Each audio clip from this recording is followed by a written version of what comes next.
And now if you allow me to share with you Barbara's extensive bio that clearly defined her expertise. Barbara Safani is owner of Career Solvers that has 15 years of experience in career management, recruiting, executive coaching, and organizational development.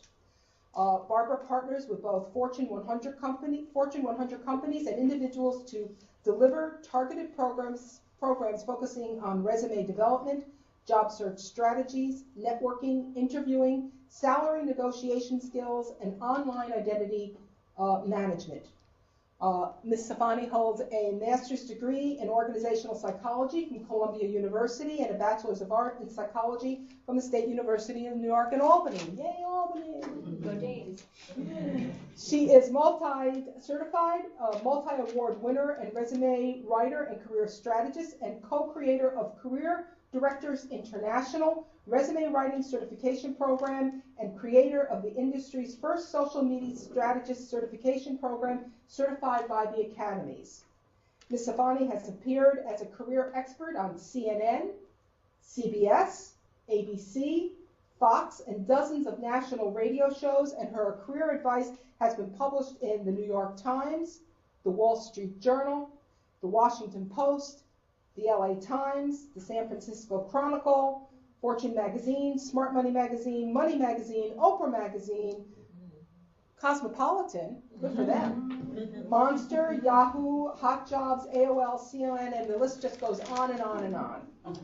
She has been a career expert for CNN.com and a big leader for AOL Jobs and AOL Patch. In addition, she is a resume expert and career strategist for Career Builder, Blue Steps, and NetShare.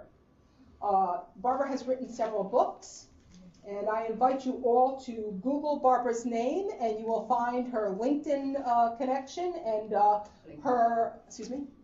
No, okay. And also this bio and all the other services that is provided by Barbara and her company. So at this point in time, Barbara, I want to thank you, and we're looking forward to the training. Thanks, everyone. Welcome and good morning. And I just wanted to give a shout out to Toby and everyone in New York because orchestrating this was quite complex. I think that maybe some of the Apollo missions were a little easier to coordinate with all of the technology. So really appreciate all the work that went into this. You know, I work with a lot of people in job search, and the interesting thing is that there are a lot of people who have great backgrounds, have interesting things to talk about in their careers, but when you read their resumes, you'd never know it. You know, the resumes come across as flat and dull, and people just, I guess, have a lot of trouble expressing themselves on paper. And I think it's a wonderful opportunity for you as providers to help people in that situation. And a lot of people who come to me, I'm sure a lot of people who come to you, are not feeling that great about themselves and their backgrounds. And a lot of what we do is repackage. And a lot of times I'll tell people, you know, you have a great gift, but I help you with the wrapping paper. So a lot of what I'm going to be helping you with today is building strategies that are going to help best position your clients. But with that being said, I want to be really clear on you know, what a resume can and cannot do. Many of you are working with clients with some obstacles, and your goal is to help best position them. You can't necessarily alleviate every obstacle for them, but you want to be able to show how they can position themselves in the best possible light. So just as a housekeeping thing, I just want to mention, I'm sure that you may have some questions that come up during the presentation. Since we're spread out in a lot of different groups and we're trying to sort of manage the timing of the presentation, our recommendation is if you have a question, write it down. And there's a facilitator in each room, so maybe if every facilitator can raise their hands. Okay, so those facilitators will be collecting the questions. We'll probably have them collect them on a break. What I find is that often questions that you have are answered during the course of the presentation, but later after the questions are collected, we'll have the facilitators take a few representative questions, but I promise that I will answer every question. I will get a copy of every question, and I'm going to put together some sort of a Q&A so that everybody gets their questions answered given the time availability and all of that. So you might hear from me afterwards, but you'll definitely have your questions answered. Sound good? So we can move on.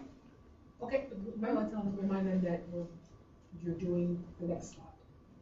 Oh yeah, I will. Sorry, I'm going to prompt everybody in the offices when we're moving on to the next slide. So if everybody who's a facilitator can just advance their presentation to the next slide, which is slide 2. So I just want to go over a few of the goals for the class today. I want to go over the anatomy of the resume, and I know that you guys, be preaching to the choir a little bit. I know that you guys are writing resumes, but I do want to talk to you about some of the structure and some of the structure that I see that could be done differently based on what I've heard from hiring managers, HR professionals, etc. So do want to go over what's current in terms of structure. We'll discuss key resume writing trends and strategies. There's a lot of information I want to tell you about how people are looking at resumes and how computers are looking at resumes, because applicant tracking systems have become an integral part of how candidates are being screened. So we want to make sure that your clients can be found by a human as well as a computer that may be reviewing their qualifications. Next, I want to talk about how to extract quality information from your clients. This can be really difficult because it's very difficult for people to talk about what they've achieved, because nobody thinks that way. Nobody goes to work each day and says, what did I achieve today? No, we think, when's lunch, right? That's kind of the reality. So we have to sort of change the mindset of our clients to give them questions to probe in a way that we're going to get the best quality information. Because this is hard. This is really hard for a lot of people. And what I hope is to give you some tools to better guide that conversation so you get better quality information to work with. Because who here hasn't heard the phrase, I just did my job. I didn't do anything unusual. I didn't do anything different, right? That's often one of the problems that we have with gaining good quality information. But I find that when you probe in different ways, you end up finding things about that person that could actually add a lot of value to the resume. And then I want to talk about ways to effectively market clients with challenging backgrounds. So what do you do if your client has had a series of layoffs in their career, or there's gaps in their history, or they've made a career change and they don't have a lot of previous experience to support that career change? Those are all issues that I imagine you face on a regular basis. So we want to look at some of those types of circumstances and see how we can mold resumes to help that person rise to the top given those situations. We can go on to the next slide, which is number 3. I like to be really upfront about what a resume can do and what it can't do, because I think that's important for you to embrace as providers, and I think it's important for your clients to understand what the resume does and doesn't do. So really, what's the goal of the resume? It's to get more interviews, right? The resume doesn't get you the job. Hopefully it gets you the interviews. And what we're trying to do as providers is increase the likelihood of the opportunity to get the interviews by the way we're packaging the client. The resume can position the client in the best light. So part of the value that we bring to the client is looking at all the information and making decisions about how to best position them given the pros and the cons in their background. So we'll be talking about strategies for that. We can create a compelling story and prove relevancy and value. And really what resume writing is storytelling. It's truthful storytelling. It's telling a story with context behind it. It's not just about, here's the stuff I did. It's, here's what I did that helped add value to the organization. Here's what I did that I did better than my predecessor, or that I was recognized for. Here's how I met the expectations or exceeded the expectations of my employer. So we're going to be storytellers in a way. You become the muse for your clients. They tell you what the background is, and then you craft it into a story that, again, is going to best position them. However, with all that being said, a resume can't land the person the job. That person still needs to go out to have an interview strategy, present themselves, etc. The resume is typically that entree point that we're trying to get them to. It can't eliminate poor career choices or obstacles. Again, our goal is to position things, but we can't eliminate the fact that you may have a client that has some circumstances that make their employment situation more challenging. We do the best we can to position content for them. And it can't make up for a lack of experience. You may be working with some clients who perhaps went through some retraining, and we can't give them 10 years of experience in the field, but what we can do is we can position that training as relevant information, relevant tools that they have to move forward in their careers. So I like to remind myself of this every once in a while, because sometimes, I get a client and they just have things in their background, you feel like saying, if you came to me 10 years ago, maybe I could have helped you with that. But no, they're at your doorstep today, and we're dealing in real time. So I think it's just important for you to remember, and in this group in particular, hats off to you, because you are facing challenges. I mean, when somebody comes and they have a very clean, linear background and they've done a lot of achievements, that's easy. But when you have a client who's got some obstacles in their search, the process is more challenging. We can move on to the next slide, which is, Arnie's already ahead of me, slide 4. So I don't know that any of this is really new to anyone in the room in terms of the nuts and bolts of the resume, but I do want to elaborate on a few of these things. We will be talking about contact information. Sounds generic, well, so what, you put your name and your phone number over there, but there are a few points I want to elaborate on there. We'll discuss having a summary section on the resume, and I'm going to talk about why I don't like objectives. I'll talk about that in a minute. Competencies and keywords. These are the buzzwords that are associated with the profession that the person is in or the person is looking to enter into. When resumes are scanned by applicant tracking systems, they are typically using keywords to find them. We'll talk about ways to find the right types of keywords for your resumes. We'll talk about the chronology or the experience section of the resume, as well as education. We'll discuss volunteer work and where that has a place on the resume. Hobbies, where that does and does not have a place on the resume. Testimonials, this may be a new concept to some of you, the idea of putting a little snippet, a testimonial, something from a performance review, or a letter of recommendation on a resume. This is something that I think could work really well with some of your clients if you're trying to balance something that's been a challenge for them. If you can find people to advocate for them, that goes a long way, because now it's not just them saying, I did this, I did that, I'm good at this, I'm good at that. It's a third party saying that. And when I first started introducing testimonials, people were like, I don't know, that's weird, I don't know about that. But if any of you are familiar with LinkedIn, which is becoming very important in many people's job search, there's an endorsement feature, and people look at that. And so we know that it has value. It's just that now we're looking to move that information onto a resume where maybe you haven't seen it in the past. And we'll talk about references, where they should be, where they shouldn't be, within the context of the resume. We can move on to the next slide, slide number 5. So the contact information, it sounds simple enough. What's the big deal? You put your name, you put your phone number, you put your email address.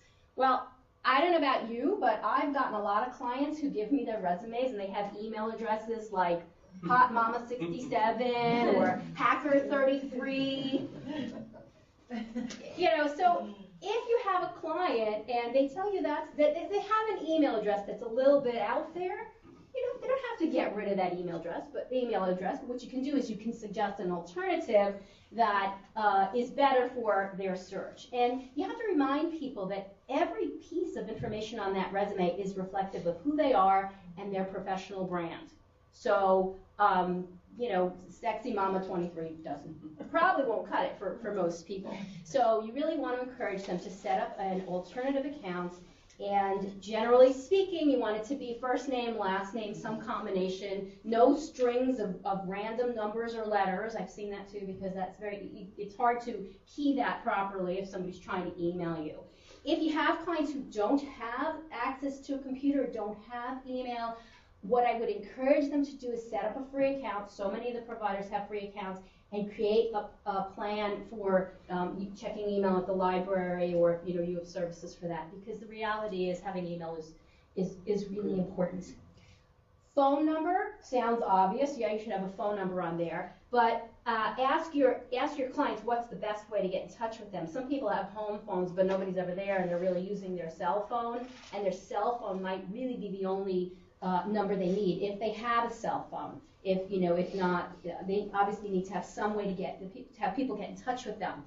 I've had a lot of people that I've called either because they're clients of mine, or when I've been doing recruiting, and I call and I get the answering machine, and sometimes I get stuff like, they're 3-year-olds singing Itsy Bitsy Spider, cute. I don't need to hear their rendition. I heard it for years with my own kids. Or it's, leave a message, and then there's, some music or something like that. Not great for a job search, right? So it's not a bad idea when you're creating resumes to ask your clients, if somebody calls you and they get a voicemail or an answering machine, what will they hear? If you're not answering the phone, who's answering the phone for you? Will they be able to take a message and speak on your behalf? Do you want to change your voicemail message so that it's something that's really professional, hello, my name, leave a message here or whatever. So little tiny things, but, that could be the end of it, right? If you have a phone message that's a little bit out there, you might be done. So just to remind your clients, I think is a good idea. I know that more people have become concerned about even putting a snail mail address on their resume because of privacy concerns.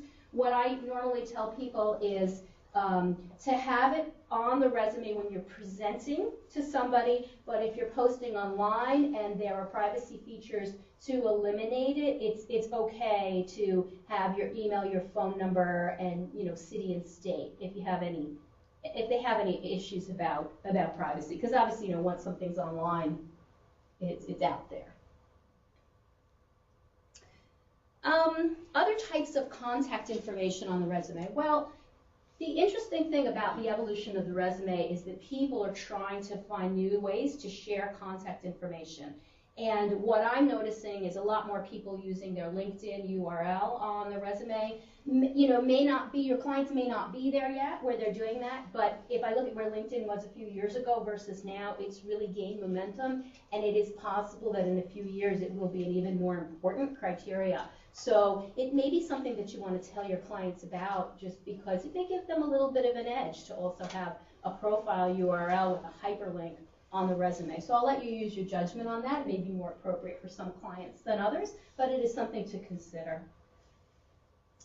We can move on to the next slide.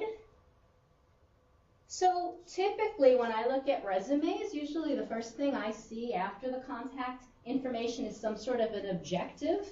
And the objectives usually say something like, seeking a position where I can use my skills in A, B, and C to help your company grow, right? They're like really canned and kind of goofy. And the reality is that when an employer reads a resume, they don't really care what you want. They have a need to fill, and they're trying to figure out, do you fit the bill? So I'm not a huge fan of the objective.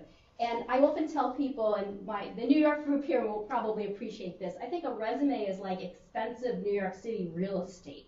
You got to use every nook and cranny as well as you can, and if you're filling it up with junk, then you have nowhere to put your bed in your apartment. So it's really, really important to be very strategic. And so I feel that the objective doesn't do that. I know that when I read resumes, I just ignore objectives. They don't tell me anything that I need.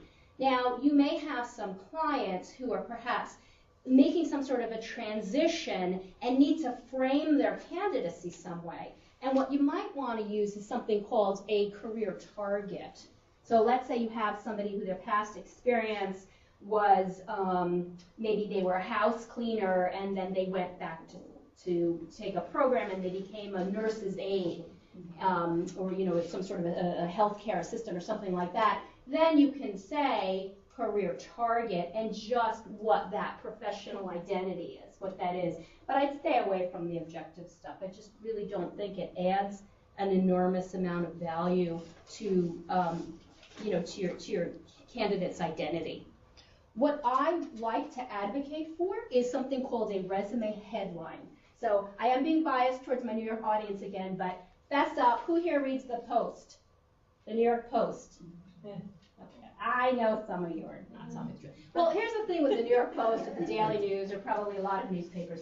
You know, they always have this huge headline, and it's always shocking, right? It's always grabs your attention, and then you're like, wow, what's going on with that? And then you want to buy the paper. Well, I think that positioning yourself as a candidate for a job is kind of similar, and I think a good strategy is to have a headline at the top of your resume that positions you professionally. So, you know, your professional identity, your client's professional identity may be, that they're an administrative assistant, or that they're a home health care worker, or they're an electrician who's certified in some sort of electrical wiring, or whatever it is, but something that sort of grabs the attention of the reader and hopefully kind of frames their candidacy, allows the audience to understand the value that they bring quickly. And being quick is important because, as you guys probably know, nobody really reads resumes. They scan them very quickly to determine if the person has the can-dos for the job, and then if they do, they go back and they do a secondary scan. So an easy way to show this is who I am is to create that professional identity. Now, this can work even if your clients are making a transition. If your client has retrained for a new type of career, they can still claim that professional identity and support it with schooling that they've used along the way. Or you can use the career target. But it's a much better strategy than the objectives, which tend to be so loosey-goosey. And I will be showing you examples of all of this, so I'll show you sort of how this looks in action as we move forward. The next thing I recommend is some sort of a summary section that builds the 40,000-foot view of who your client is and the value that they can bring. And this is sort of the overview of everything that the reader will see in the body of the resume. So I like to think of this like a movie trailer. So when we go to the movies, we watch the trailer and then we decide if we want to go see the whole movie. Is it good enough? Is there enough to capture our interest? So you want to create some sort of a movie trailer for your client. Big picture, overarching, who are you? What's the value you can bring to the organization? Now, when you do this, I would caution you to try to include information that's skills-based and action-oriented. Because a lot of times when I read resumes, the summary section says stuff like dedicated, loyal, hardworking, good team player, but works well alone. There's sort of like all this, what I call resume fluff. And I'm not saying that those aren't important attributes for somebody who's going for a position, but they're just words unless they're proven. And 99% of the time, all of those wonderful qualities they have in the summary are never demonstrated anywhere in the resume. So you have a ton of people who say they're dedicated, visionary, whatevers, but there's no proof of it, and it becomes really staid and cliche. And another way to think about it is somebody once said to me that, when we search candidates on LinkedIn, we use keywords. Well, nobody puts in a word like passionate. We don't search on a word like passionate. We search on a word like, general ledger or strategic planning or, something that's skill-based. So it's much better to have something that's more action-oriented. Now, in some cases, you might use a personal attribute if you can prove it. So, for example, maybe in some cases you could say something like reliable administrative assistant as evidenced by perfect attendance record for 10 years, or something that sort of proves it. But without the proof, it's just, and I see it on a lot of resumes, and I think people think that they're being original, and they're not. The person who's got that stack of 500 resumes is like, yeah, good communicator, team player, whatever, right? That's not, that's not what you're trying to convey, right? You're trying to convey those skills, but in much more concrete terms. And this is where the intake piece comes in, where you really have to probe your clients. And it's funny because people don't always give that information. And I remember one time doing a workshop, and a woman was really struggling with her accomplishments, and I was trying to probe her and getting nowhere. But she was with a bunch of her peers, and then one of her peers teased her, and she said, well, she's like never been out from work, like for 20 years, she's never called in sick. And they're all laughing at her. And she's in a customer service role, and I'm like, this blows my mind. It's very hard to find somebody in customer service with that reliable a track record. This is a huge differentiator. So whereas she didn't see it as, what's the big deal? I came to work every day. It really was in the context of who she was competing against. So with that 40,000-foot story that you're building, you want to try to bring in proof if you are going to show some sort of an attribute.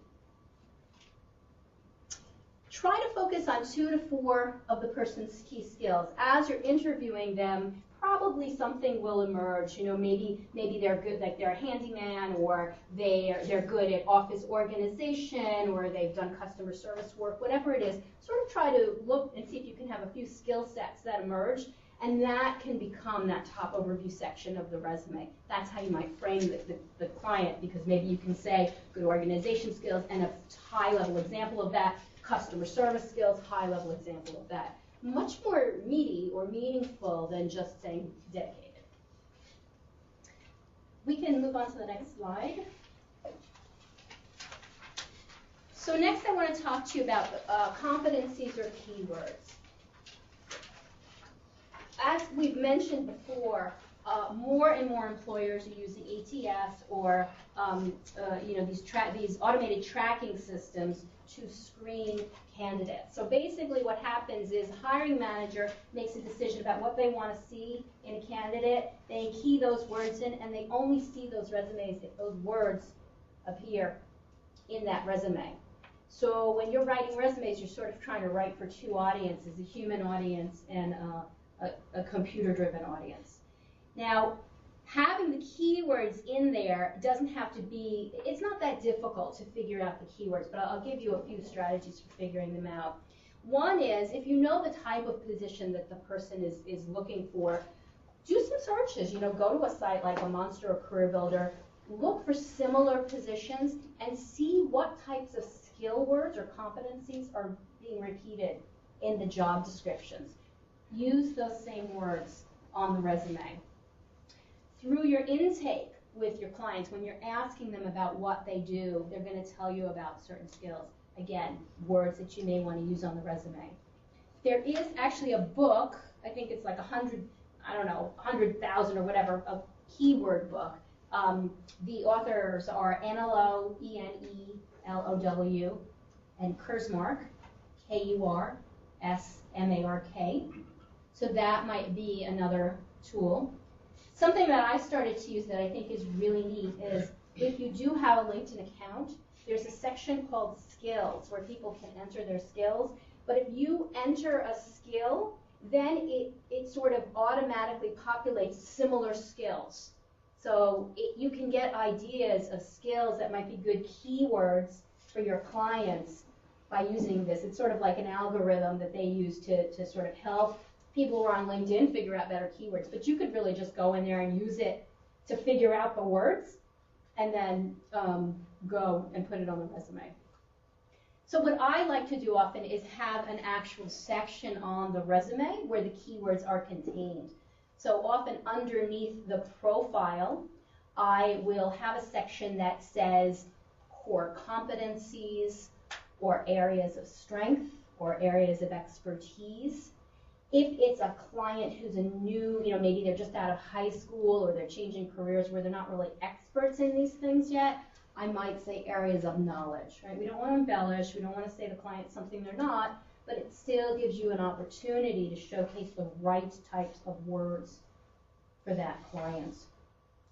So what you can see is we're sort of moving towards a resume that's going to appeal to both the computer and to a human. Because again, going back to that scanning process, when a hiring manager is first looking at a resume, first they want to know, can you do the job? And just having that keyword section there, great. The person, the person knows the Mac and PC, or they type 50 words a minute, or they have this certification that's important for our job. Whatever it is, they see it front and center. It just makes it a lot easier. Another strategy is to use what I call anchor keywords. So within the body of your resume, link your client's achievements to a keyword. So, for example, let's say the skill you want to show is customer service.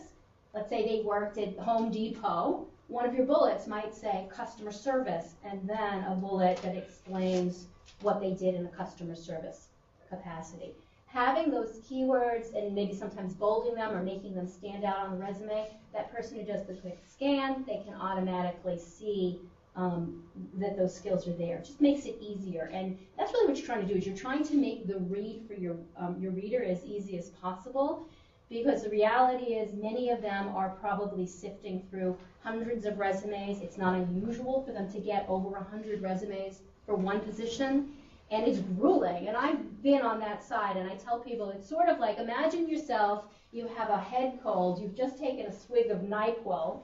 Like, that's sort of where your head is at. You're almost woozy, and you're looking at resume after resume, and you're just saying, please, one of you, just jump out at me. Well, we want that to be your client, right? Because you've spoon-fed all of the information to the person who's looking at it, and you're easy. And it's like, good, great, they have these 5 things, this is the person I'm calling. So that's part of the goal as well. I'm going to pause briefly because I want to show you in your packets some examples of this. So if you take your packets out, and actually, why don't you go ahead and pull out the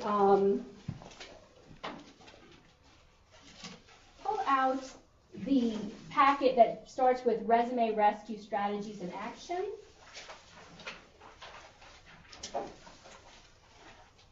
So the top section is just, it sort of shows you different ways to position contact information.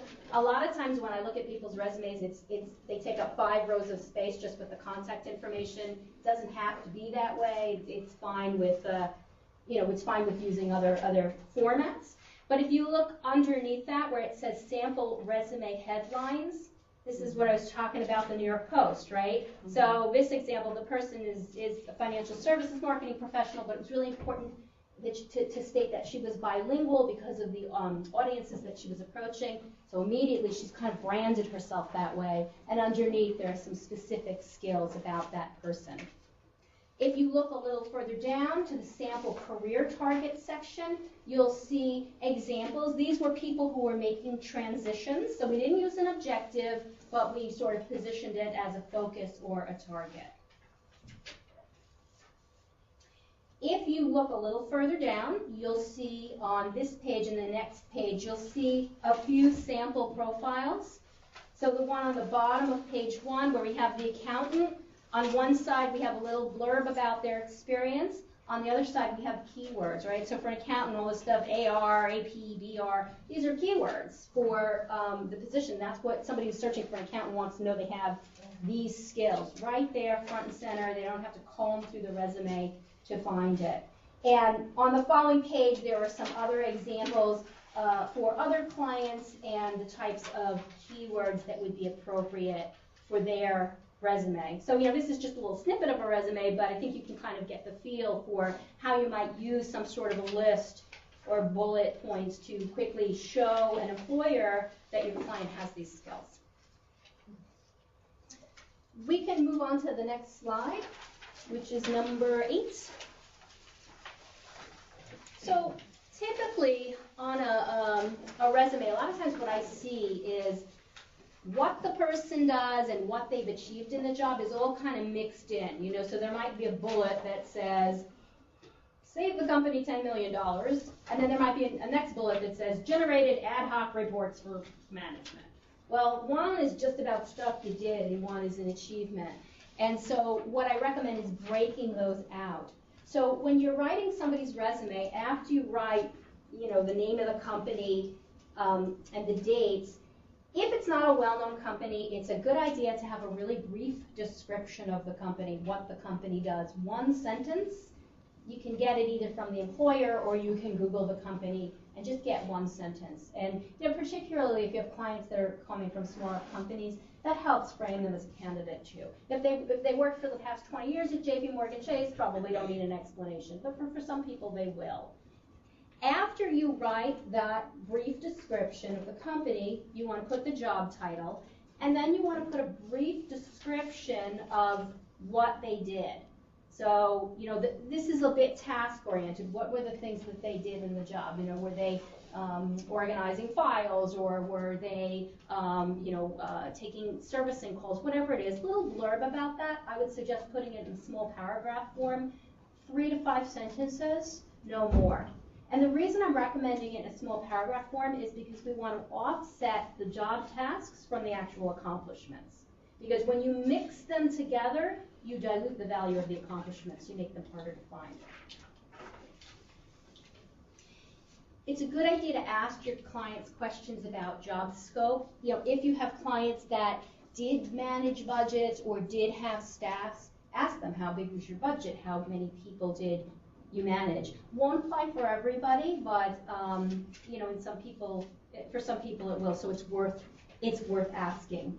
And actually, on the samples, if you look on page 2, towards the bottom, you'll see some company description examples. So really quick, 1 sentence. And same thing, some examples of how you can position things like operating budgets, account size, and staff. You could have, let's say, you had somebody who was in a call center. Maybe you might say something like 300-person call center servicing an average of 5,000 consumers a day, or something like that. Again, to give some scope around the type of role that your clients were in. It can help, again, frame their candidacy. We can go to the next slide, number 9. So the accomplishments are really the meat of the resume. This is your opportunity to help differentiate your clients. And I recommend that after you've given that brief description of the job, that you then use bullet points to separate out the accomplishments, because that's typically what your reader's going to be looking for. It's a good idea to start your sentences with an action verb: increased, accelerated, reduced, decreased, trimmed, cut.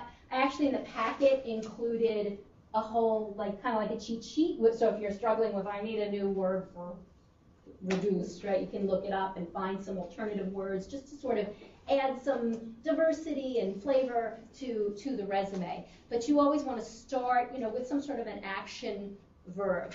And what you're trying to do is communicate impact.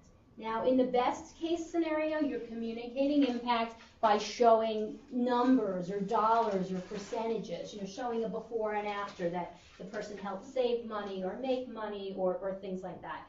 That might not be the case for some of your clients. It may be difficult for them to show quantifiable results in that way, but through probing, you may be able to find things out about how they did based on the expectations of the job. So some of your clients may have been in jobs where goals were set, or they were given performance reviews. How did they do? Were there situations where they met expectations? Were there situations where they exceeded expectations? Were there situations where they did something that then was adopted by other business groups as a best practice? It doesn't always have to be about numbers, but the more that you can probe to find those little nuggets about your client, the more you're going to have to put on the resume. And a lot of times your clients don't think about this. And I mean, you can have a guy he's a pizza delivery guy. That was his job. And he's like, I delivered pizzas. That's all I did. Well, no, let's talk about it. What was your route? How many people did you service each time? Maybe that person really knew the neighborhood really well, so they were able to get to their different locations very quickly. So maybe they did more routes during the night. There's a lot that can be explored regardless of what your job is. There's always a way to probe for the accomplishments. And that's part of your job, and that's part of the challenge, is to get the person to open up. So if you're working with somebody where, there's budgets and they can show a before and after, that's great. But if you're not working with people in that situation, you're going to have to dig a little bit deeper. But it's still there. If you probe for it, you will find something. And it might not be for every position for the person, but if you can find a few of those golden nuggets, so to speak, then that might be what helps position your client. If you have clients where there's a lot that they have to say and a lot that you want to write about, you might want to chunk the text. So sometimes when I read resumes, there's bullet after bullet after bullet after bullet, and it sort of starts looking like a big paragraph of polka dots, like nothing stands out, right? It's just, and getting back to the woozy person on NyQuil, nobody's going to read all that. So what you might want to do is create some themes. So maybe here are the accomplishments the person had around administrative work, or here are the accomplishments they had around customer service, or here are the accomplishments they had as a handyman, whatever it is. And that you may need to do that in some cases. I think in a lot of cases you're probably just trying to pull for what information you can. So this might not be an issue with some of your clients, but with others it may be. And as you get sort of more sophisticated in your writing, or if you do have clients that sort of have more accomplishments to showcase, you might want to just showcase one big picture accomplishment. It's called an umbrella statement. And then underneath that have a few bullets that were milestones that led up to that umbrella statement. So if you had a client who,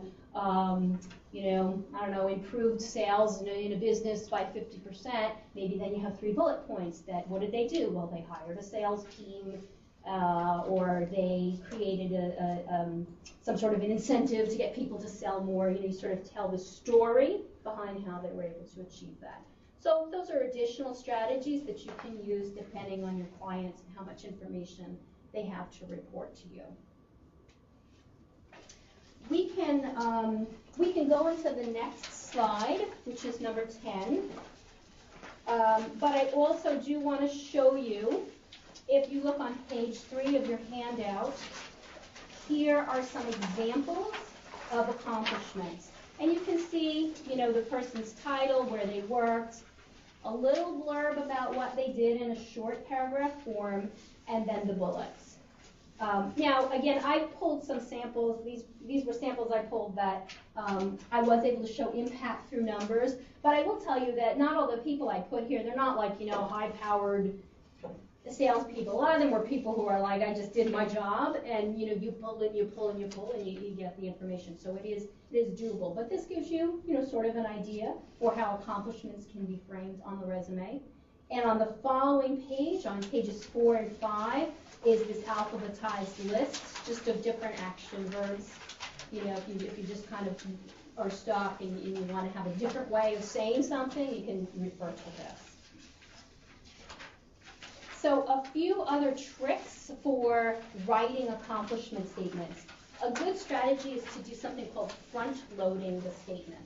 And the idea with front-loading is that you put the wow piece in front, the thing that has the most impact in the front. So, that might be, saved X number of dollars, or created a new process, or, received an award for this. Whatever sort of the biggest wow factor, put that up front, because typically your person's more interested in the beginning of your sentence.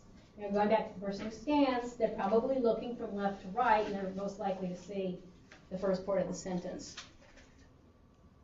Show results and actions. So you want to be able to say something like, improve customer service by 10% by creating a system that did blah, blah, blah, right? You want to show the context around what they did. I have a very unscientific test for judging the value of your accomplishment statements. What I do after I write a resume or I look at somebody's resume, I read the bullets and then I say, yeah, so what?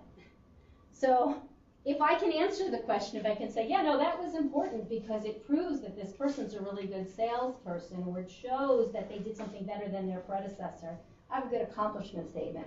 If I can't answer that question, I probably don't. I probably have something that's too task-oriented, and I might want to rework it and see if there's a way to make it more accomplishment-focused.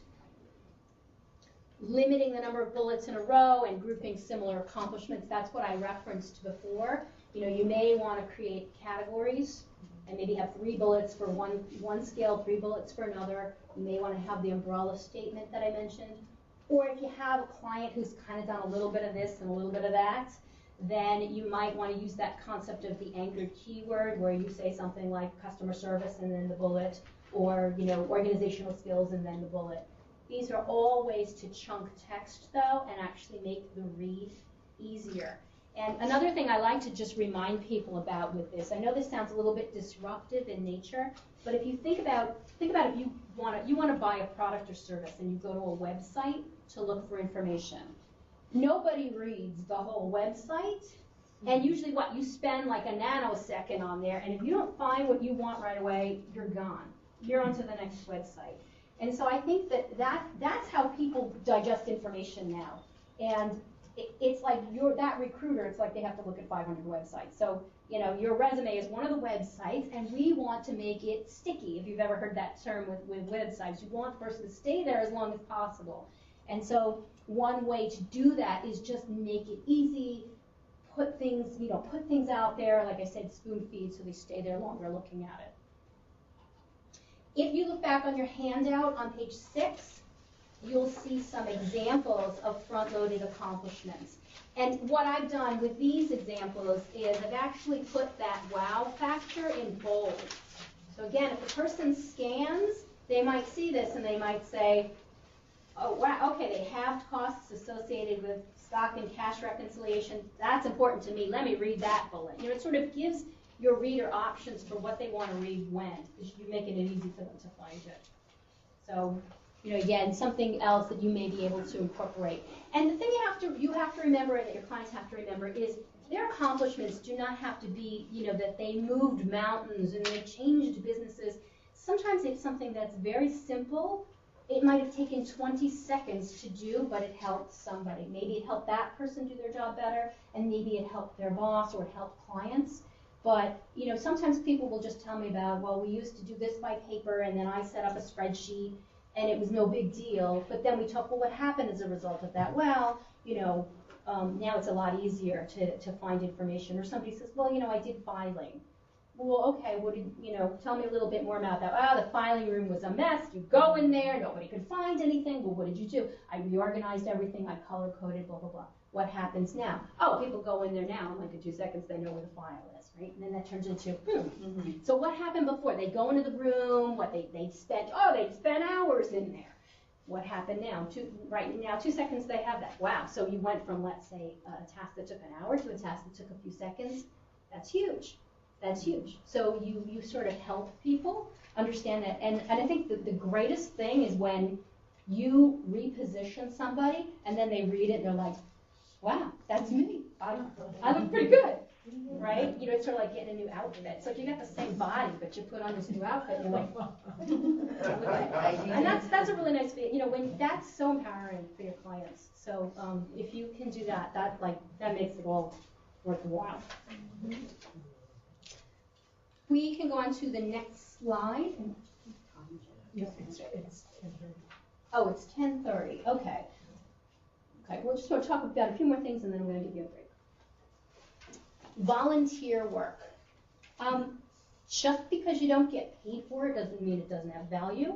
So you may want to probe your clients for any work that they've done within their community. For some people, it might be something they did within their children's school. If you work with anybody who's like returning to work, like somebody who was a mom and returning to work, sometimes you can gain some really good content for the resume by looking at volunteer work, because they may have used a lot of planning and organization type skills for the work they did for the school. They might have had a leadership role with the school or with another organization in their community. So really good to probe for that. And you can create accomplishments just like you would for a paid position. We can go to the next slide, which is number 12. So with the education section, typically education should go below the professional experience unless it's somebody who's recently graduated or recently went back to school, and that education is very relevant to their new target. So if you have clients that have retrained, maybe they've gone for a certification program, at that point in time, that's what's most relevant, and so you want that education up typically before the experience, because maybe the professional experience they have is in another field and less relevant. But for many of your clients, the education will go towards the end of the resume, and a lot of times people say, well, I didn't go to college, and then when I probe, I'll say, did you do any college? And then they might say, yeah, I did 10 credits, or but I didn't graduate. And it's fine to put on a resume the name of the school, the degree program if one was declared, and the dates. You just don't put the degree. You don't put bachelor's or associates. I think 9 times out of 10, the person who scans the resume sees the college and thinks you graduated from there. You have not been deceptive at all. You've been totally transparent, but you've shown that information, and a lot of times that's a hurdle for a lot of people. And putting that on there can help. Same thing with any certification programs, especially if they're relevant. If somebody has a certification that has nothing to do with what they're doing now, you don't necessarily want it on there. It kind of muddies the message. But where it's relevant, you certainly want to put it on. If you are working with clients who have a high GPA, you might want to put that on. That might be what sort of balances another obstacle that client might have had. So maybe that client had a very high GPA, then something happened in their life, they didn't work for 2 years, but the person sees, well, obviously they were accomplished in their education, they may be more willing to give that person a second look or a chance because you've got other information there to balance them as a candidate.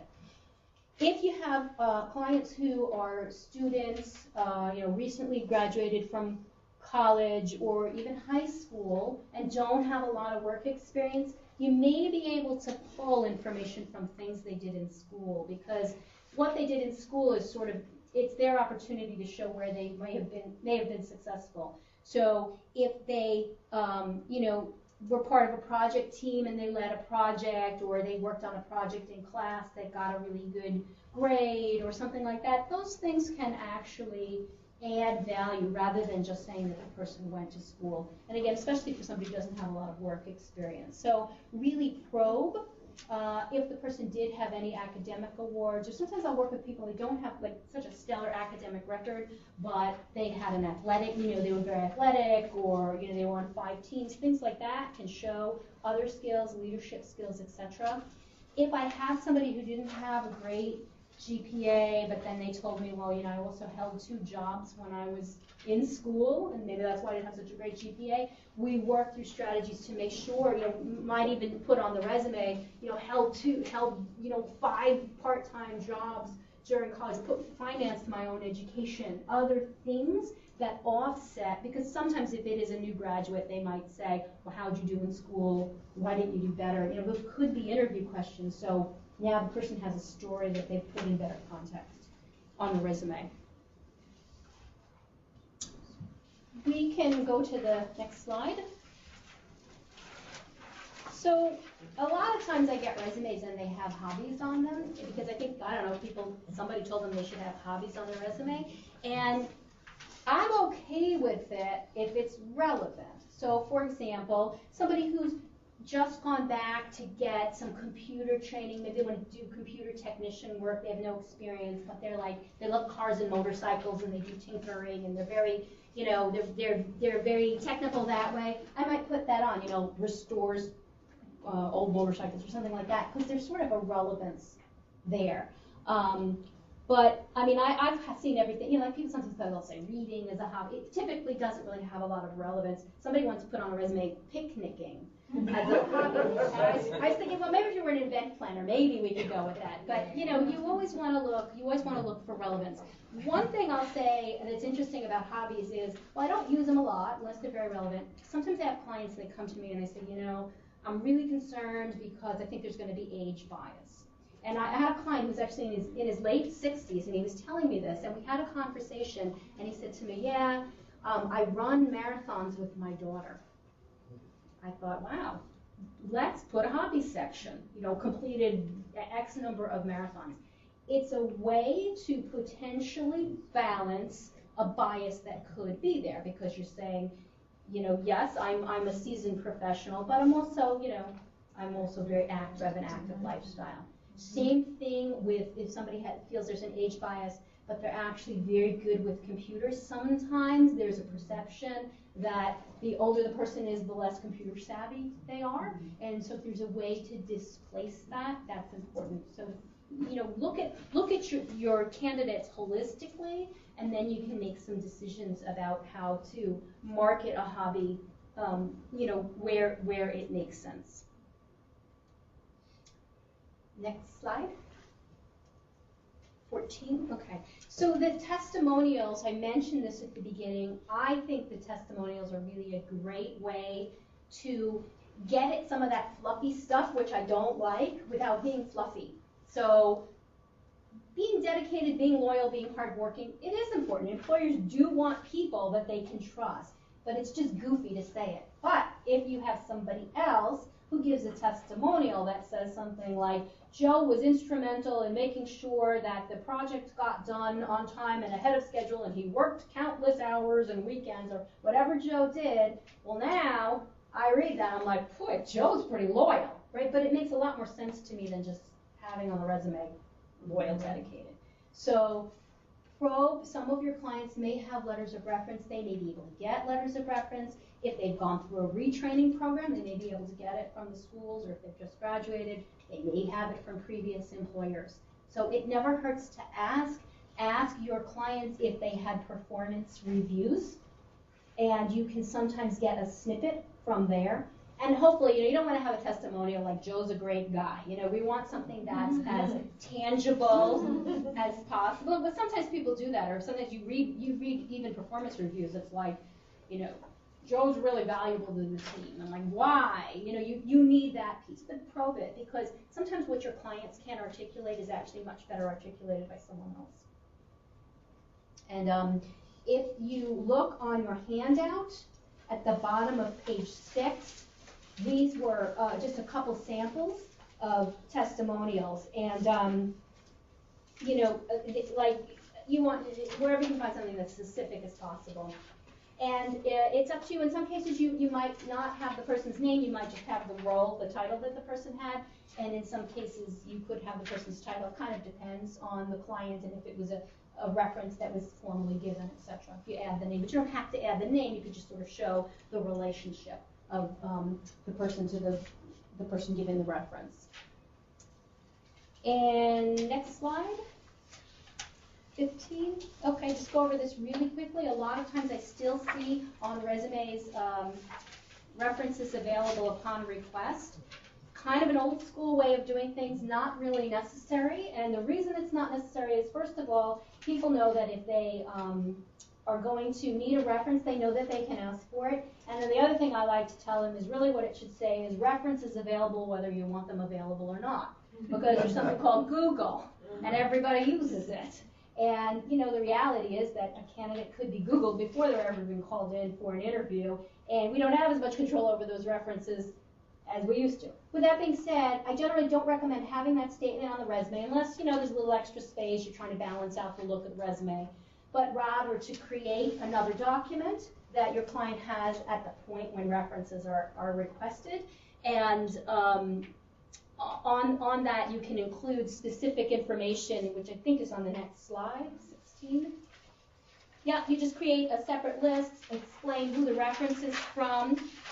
It can be a supervisor, a colleague, a vendor, a teacher, basically anybody but your mother is okay for a reference because she's probably biased.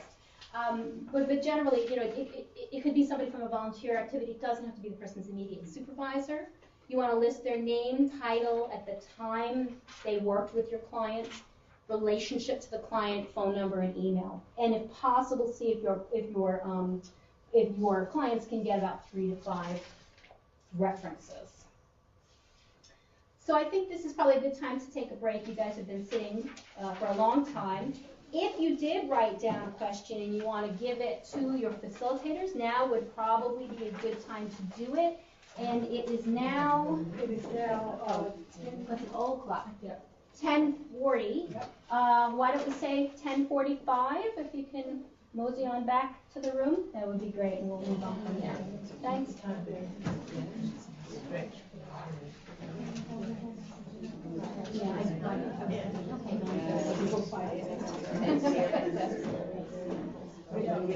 Is when you do the go around, it's these are the sites. Yeah, okay. And then just remind them. Do you want me We to? have them all together. Yeah, just got it. Is that okay with your? Yeah, my resume.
Hi, everybody. It is actually 10:46. We're going to start very shortly. Facilitators, I hope that you've had time to kind of filter through the questions that your participants have and are ready to bring one forward for when we start, and we're going to be starting in a few minutes. Thank you.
Hi, everybody. We're going to get ready to get started. So if your facilitator isn't in the room, if somebody could go grab them. Oh, there you are, Michelle.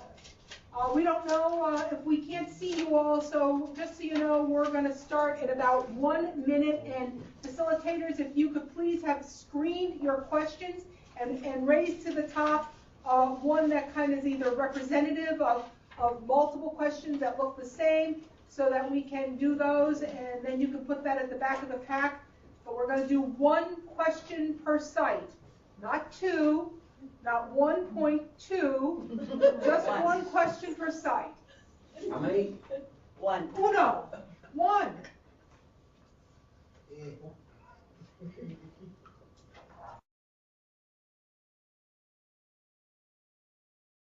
You guys are. Okay, we're ready, and Barbara's back. So we're going to go around to the different offices, see if we can answer one of your questions right now. So I'm going to first start with Brooklyn. Brooklyn, Hi, how are you? Good morning. Hi. All right, this is our question, and we really are enjoying the presentation, by the way. The question is, I work with people who may not be professional on the phone, or they may come from an unhealthy home situation. When would it be okay for me to use my phone number in place of theirs? Yes. Okay. If everyone heard the question, I work with some people who may not have the situation where they, it's hard for people to call them. When is it appropriate for me to use my phone? So are you saying that you're asking, should they call you first, or are you sort of giving that person a sort of a safe space to receive calls back? I work with people with developmental disabilities, and when we do phone interviews, there's a lot of prep work, and often if I'll give somebody's home phone number, their family may not be very professional when they answer, and they may say something really inappropriate, or someone may need prompting and support when they're on the phone. So if I give their personal phone number, an employer calls them, they may get really uncomfortable, not know what to say, because they haven't had that experience yet. And so I like to give my phone number, but I'm not sure whether or not I should, because I know that I'll be able to answer the employer's questions, but I don't know if I'm not giving enough autonomy to my job seekers. I worry about that, but I also worry about them. They may not have the phone skills to answer the questions. Yeah, I think if you're sort of acting as their agent in a way, and you're sort of that first person that the employer reaches out to, and there's a way for you to frame that candidate, that it may actually be a better strategy, because it gives them more of an edge, and it gives you an opportunity to articulate for them what some of the issues may be, wherever you think that's appropriate. I think in terms of what you're saying about empowerment, what you don't want to do is you don't want to set the person up for failure either, because obviously they're going to then have to be able to have the conversation with the employer. I also don't know why. My guess is that in some situations employers are contacting a candidate where there's some sort of a relationship between your groups and them, and maybe in other situations it's cold. So if it's a cold situation, I think you can sort of act as that intermediary, but then you have to sort of figure out how much are you going to disclose on that conversation, and long term, what's the value. Another thing that you could maybe do is look at all of your clients' communication strategies, and maybe email is better because it gives the person a little bit of time to collect their thoughts, and you could actually help them craft the email response, whether you're like Cicero, right? And you could sort of help them, and that might be a way. You certainly want to look for where the support systems are for that client and their family. Are there other people in their immediate community that might be able to help them as well? Because obviously you have a large client load and can't necessarily be doing that every time. So I guess the short answer is look at all of the ways that person could be communicating, which is the best effective, which ultimately gives them the most autonomy. And again, for what you're describing, it might be email. And you might want to see if you can sort of position the resume so that most responses come in through email originally. And that's not that unusual for somebody to contact an employer by email first. So I should not put the phone number? Just the email? I'm not saying not put the phone number, but what I find a lot of times is first outreach is email, just because it's more efficient for most people, for a lot of people, and then they start with phone contact. So at least with the email, it gives the person the opportunity to then work with you to craft a response and also do some prep work around their communication skills. Thank you. Yep. That's a really good question, though. Thank you. Okay, now you have to mute your phone again. Sorry. Thank you. Bye. Bronx? Hi, we have no questions in the Bronx. Okay, maybe later. Thank you. And go back and mute your phone, please, and we'll move on to White Plains. Thank you so much. We're really enjoying your presentation. Our question is on if a consumer doesn't remember the actual dates of their working somewhere, how do you handle that? And with our clientele, there is a group where that happens frequently. Okay, so the question is, what if your client doesn't remember the dates? Or is it that they don't remember months or they don't remember years?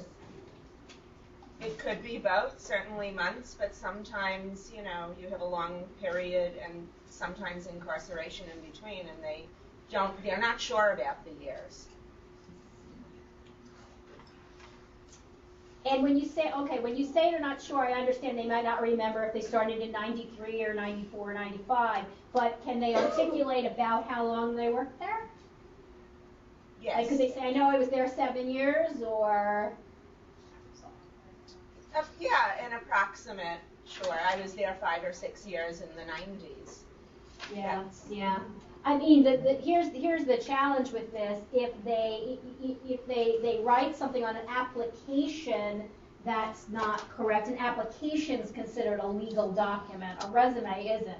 And I'm not super concerned with it on a resume, but on an application it becomes a little trickier. You may be able to help them piece certain things together. If you've got the company name, you may even be able to help them call a company, get some information on the records of their employment. And, you know, for most people, I'm not that concerned with months, unless it's a really short employment stint. Then sometimes you need to have months. It's usually years. And, I mean, I have clients like that, too. Like, I don't know, 93, 94, and then they try to piece together their history. I don't worry about it too much, as long as it's not embellished like they were there really 1 year and they tell you 7 years. But maybe to do some outreach to the companies and see if you can get access to some of the records. Same thing, sometimes people can't remember when they graduated from school, but that's usually an easy fix by contacting the school. Thank you very much.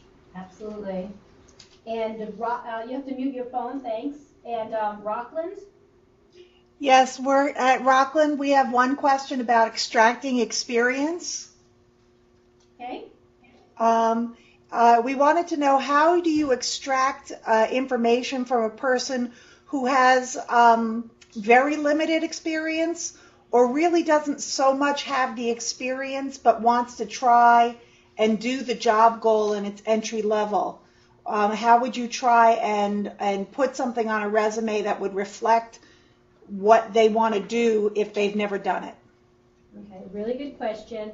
The key with that is usually about transferability. So asking probing questions to see what the person has done and where the intersection may be between the two. So for example, let's say the person was a waitress in a restaurant and now they want to be a receptionist. Then you make some probing questions about customer service, greeting customers, things, you know, wherever you think that transferability is. And then you create a resume that is perhaps anchored by a keyword that maybe uses something like customer service, shows how they did it in that waitressing environment to prove that it can be transferable to another work environment. So we already talked a little bit about probing questions, but you certainly have to try to find that intersection. I know a lot of people, they want to put on a resume that they're a fast learner. Again, that kind of falls in the fluffy category for me. So if it's really important to show that this person could learn something quickly, it's better to show something else that they learned quickly in the past as proof to show the transferability of the skills. Depending on what the client is looking to do, there may be an educational or training component, and if you can show that the person learned some of these skills in theory, then that's a good springboard for showing how they could do it in actual practice. Okay, thank you. Sure. And I'll take one question from the New York group, and the question is, what can I do when I have a consumer with no, and no is underlined a lot of times, no work experience other than internships or summer employment? It's kind of the same as the volunteer category. Summer employment and internships is still experience. It doesn't have to be paid experience. So I would recommend making that the focal point of the resume, and you don't have to, you know, you could just have a category that says experience as opposed to professional experience or work experience, so that you're being transparent. You don't even necessarily have to say that something was volunteer, depending on the circumstances. I mean, again, if it's relevant, then it still showcases the skills, and that's what's most important. Good questions, and I really like them because there were some of those I've never encountered before. So it's really interesting to hear what everybody's dealing with in their offices. So we can now move on to the next slide, which is slide 17, and I just want to talk to you briefly about resume formatting because you know, especially I know a lot of people have been asking questions like, what if there's not a lot of experience? And, you know, when there's not a lot of experience, what you don't want to have happen is you have a resume that's like a quarter of a page long and then there's nothing left. It sort of looks like I ran out of stuff to say, right? Not a great message for a resume. And so we're going to be talking about strategies, design strategies, etc., to sort of build out that space, even for a client that doesn't have a lot of experience, to create a better visual presentation. But a couple things I'll say about formatting and fonts. All fonts are not created equal. And what I mean by that is when you're writing resumes, you just want to be kind of cautious with the font choices you're using because you don't know what the font choices are of the person who's reading the resume. And if they don't have the same font as you, it will reconvert the font into something they have, and it could end up manipulating the text in some way that it wouldn't look the same. And so these fonts that I've listed they're pretty safe fonts. I really like Arial. I personally don't like Times New Roman, but it's probably one of the most universal fonts, so it's fine to use. Try to stay away from fonts that have like a lot of, they're called serifs, you know, like the letters are more ornate and they have curly Q types of things, because if the resume is going through some sort of a scanner, it sometimes those things, they're hard to read. The scanner doesn't read it. Or sometimes if you use the underline key in Microsoft, sometimes because the letter is touching the underline, it doesn't read it either. So cleaner is usually a better way to go. And these are just some fonts that I recommend. Changing fonts and font sizes is also a way for design purposes to fill up the page.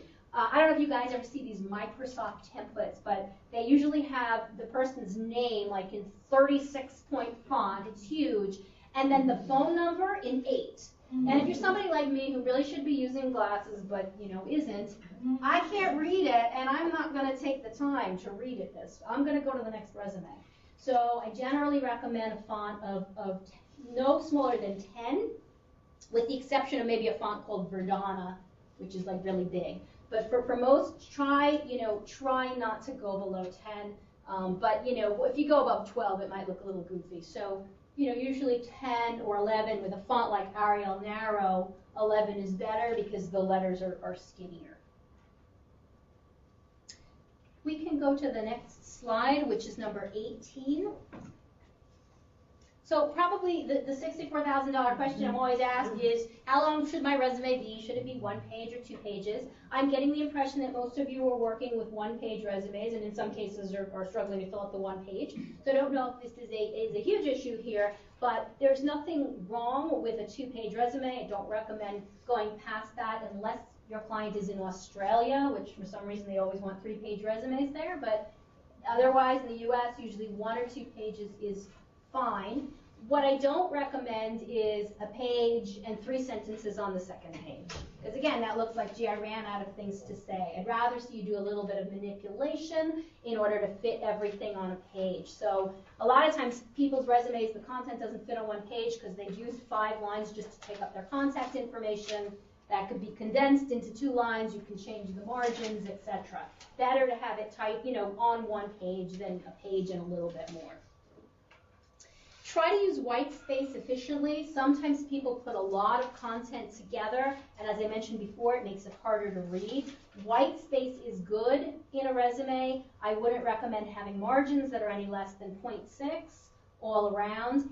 And it's not a bad idea to have a little bit of space in between your bullets, to have some extra space in between certain jobs. So maybe, you know, you use double spacing in between jobs, and your bullets maybe just have a little bit of space in between. But this gives you some more control with the layout. And once you do the intake for your clients, you probably have a decent idea about how much information you have, and that might dictate font size, spacing, and layout.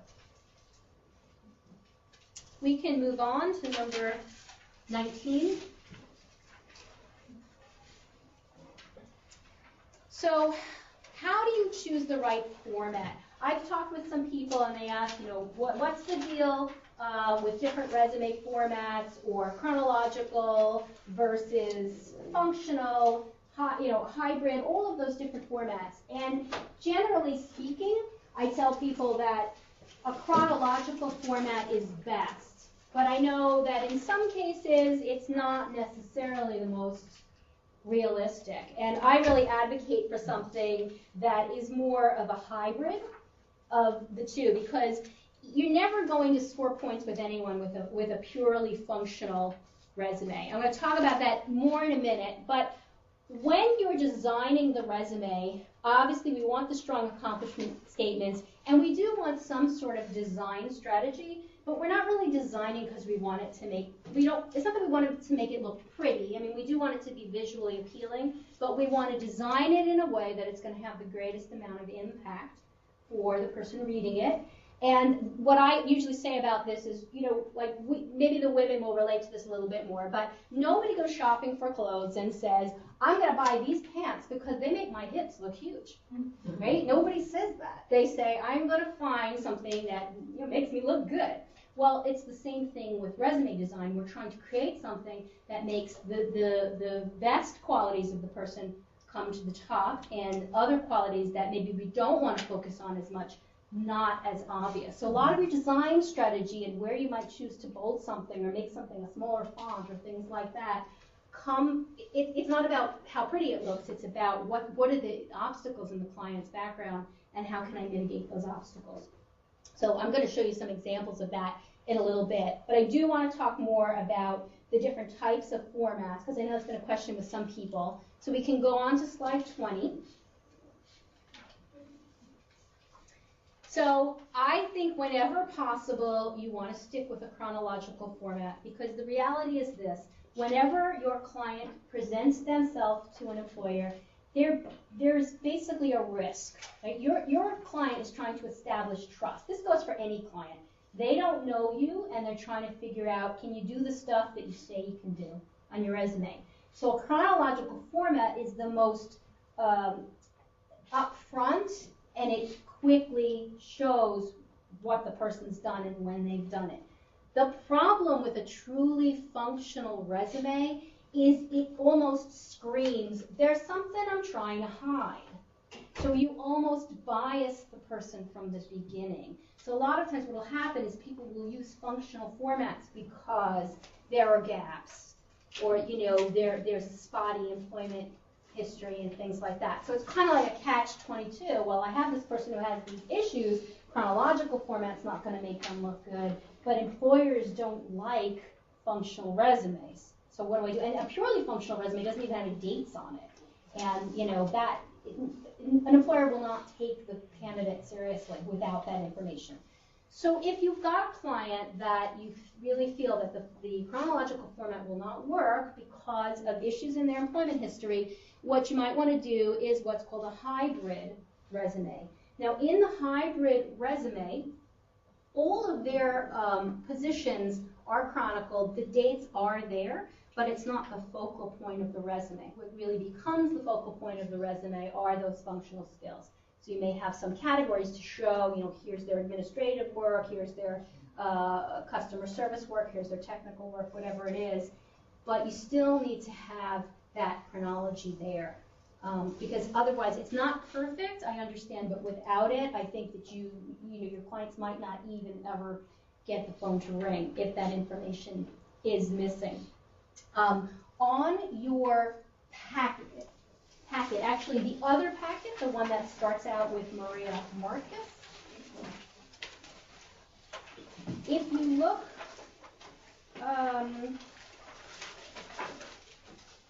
on page 5, this is an example. She didn't really have a lot of gaps, but the person was trying to position herself for something that she had very little experience in. She was basically a school teacher, and she was trying to sort of move into, more like marketing and fashion and that kind of stuff. And so the resume starts out with her target and, what she can do for an employer in all these different buckets. So you'll see it's very functional with these categories on the side. But if you look at the chronology, like where it says Concierge Plus, 2009 to present, This was like on and off. You know, she did a couple assignments, wasn't really full-time work, and everything else she was a teacher. And you'll see that the teacher stuff is not what's built out on the resume, but it is there. It is there as a way to show that that's the chronology. So this is like, you know, getting the new suit, right? It's really reframing this person's candidacy, and you're still being transparent, but you're highlighting the things from that person's professional background that you want to. If you look at the following page, page 6 on the resume handout, this gentleman, Ronald Chen, he had done a lot of different things. He didn't really have gaps. He did have some gaps, but they weren't so obvious. But he'd done a lot of different things, and because of that, we created a hybrid resume that focused on all the different things he'd done, because he wasn't even really, he didn't know exactly what he wanted to do yet. He was still fairly entry level, but you'll see each of the categories sort of has that anchor keyword: office administration, records management, organization, and what he did in those particular roles. You know, and if you look at his chronology is kind of all over the board. He did a lot of kind of odd jobs. For him to be presented in a truly chronological fashion, it would be hard to tell a story. It would be kind of hard to tell his value. So this is an alternative to that. I certainly recognize if your clients have gaps, somebody will figure out the gap. But what you're trying to do is repackage and at least lead with the value proposition of what the person can achieve. We can go on to the next slide, slide 21. So this is where a lot of the work comes in for you as providers, because probing for those accomplishment stories can be challenging, because we know a lot of clients don't think that way. They don't think that they have much to tell, and then they leave and you've got 3 sentences and you're saying, what am I going to do with this, right? So a lot of the questions that you might ask, they might be similar questions, but sometimes by rephrasing, it helps your clients think differently and give you a response. So, you know, we got to get away from the I just did my job syndrome and help clients realize their impact and help them see how they did maybe in relationship to other people in the job. And some of the questions that we're going to go through now, which are also on your handout, might give you some new ideas. My guess is you've probably been using some of these, but maybe it'll give you some new ideas for questions you could ask. So we're going to go to slide 22. Okay. So here's a simple question. Why were you hired? Okay. So maybe the person was hired because the other person was terrible and got fired, and they came in and they actually were a better employee. Maybe it was a new position, maybe it was a new company, but asking about this context can actually lead to a conversation about achievements, you know, and why they were there. What problems was the organization facing when you arrived? And, you know, this could be as simple as they could say they were really understaffed. You know, I got this job in this photocopy shop. They were really understaffed, or the guy before me was stealing, or whatever. You know, this is what was going on in the organization, and it opens up that conversation to, well, you know, how did you get there, what was going on, and what kind of change did you make? This one I think is really important because I think it will help your clients tremendously. Were you given any goals to meet? Now, you will get clients who say, you know, show up, answer the phone, right? You'll get people who say that, but you can probe it, you know. Okay, answer the phone. Was there an expectation for the number of calls, or the amount of time you should spend on the calls, or how you should escalate the calls? You know, if you had a job in a store, what was the expectation for greeting customers, for helping them with merchandise, for helping them in the dressing room? Start the conversation. If you can get them to show you that they met the expectation for the job, that's an achievement.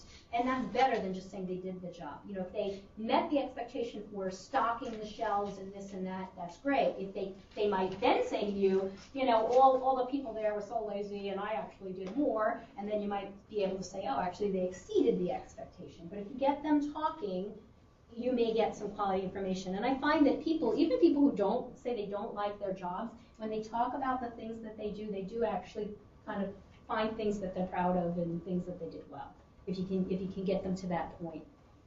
So if they do identify goals, ask them, how did you perform against those goals? Well, we were supposed to have everything done by 11 in the morning, but I was always done by 10:30, so I'd go help the other guys do their tasks. Now you actually exceeded expectations and went on to help other people. That shows more value. You're fast, you're efficient. Did you help save money or make money? Again, with a lot of your clients, they might say, I don't have anything to do with that, or I was support staff. Try to help your clients see the bigger picture. Sometimes they ask things like, well, what would happen if you didn't show up? What would happen to the stuff you're supposed to do? Well, there'd be hell to pay because this and that would happen. Okay, what does that mean? What's the value that you bring to your job every day? So sometimes reversing it and saying, what would happen if you weren't good at your job? If you show them what the problems would be that would arise if they don't do their job properly, then you may get some good information about how they actually do things smarter, faster, more efficiently. We can go into the next slide. What did you do better than your predecessor? Now, not everybody will know this, but some will. Some will say, well, when I came in, the file room was a mess, and I went in and I cleaned it up. Or they might talk about some other accomplishment. How did your performance compare to your peers? People love to talk about this, right? Saying, well, this guy's about to get fired. But if they can sort of say, my boss told me that, he really appreciates that I come in on time, or my boss said that, when I clean the floors, people can eat off of them, or whatever they say. That's good information. Get them to talk. They're talking naturally to you, but you're kind of listening in a different way to probe accomplishment-focused information. What do others compliment you on? That's where somebody might say something, well, I'm always on time, or, my uniform is always pressed, or whatever it is. Whatever it is, get the information, because you don't know where it might lead. It might lead to something in the future. How do you know if you're doing a good job? That kind of question, people are like, well, I don't know, because I'm not getting fired, right? That's what they usually start with. But if you probe that, and you maybe ask those supplementary questions, what happens when you're not there? Who does your work when you're not there? And they start saying, things get messed up when I'm not there, or things like that. You might, again, be able to get some information that your clients never really thought about in that perspective. And I'm not here to say, ask them these 5 questions, and miraculously, the floodgates will open, you get every piece of information you need. I'm being realistic. But the more you can reframe and phrase things and probe, the better off you'll be. For some of your clients, depending on your arrangements, you could even give them this before they come in, so they're thinking about it. So they're not kind of caught off guard. That's up to you. Next slide. 24. Okay. Did you do anything that was adopted as a best practice? You can ask your clients, they might say, well, I did X, Y, and Z, and then you can say, was that ever done before? No, actually, I started it in my store, and then they started doing it in other stores in the city. So that's an example of something they did, no matter how small, but that somebody thought it was good enough to do it in the other stores. Did you receive any formal recognitions? Some organizations, have the Employee of the Month or award, or they'll give some financial bonus. Ask. You may find that there's something, because that can be a differentiator. If the person was Employee of the Month, once in 2006, it's still a differentiator for that employee. Do you have outstanding attendance? What did your boss say about you? What would your colleagues say about you? What would your customers say about you? That might be a way for you to find some information also. And the question about,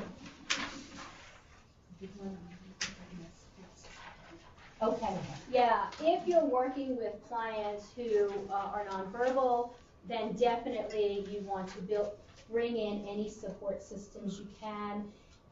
Because sometimes the best advocates for people are not themselves, it's somebody else. So if there's somebody else that can help articulate, I often will tell my clients, even talk to people you worked with.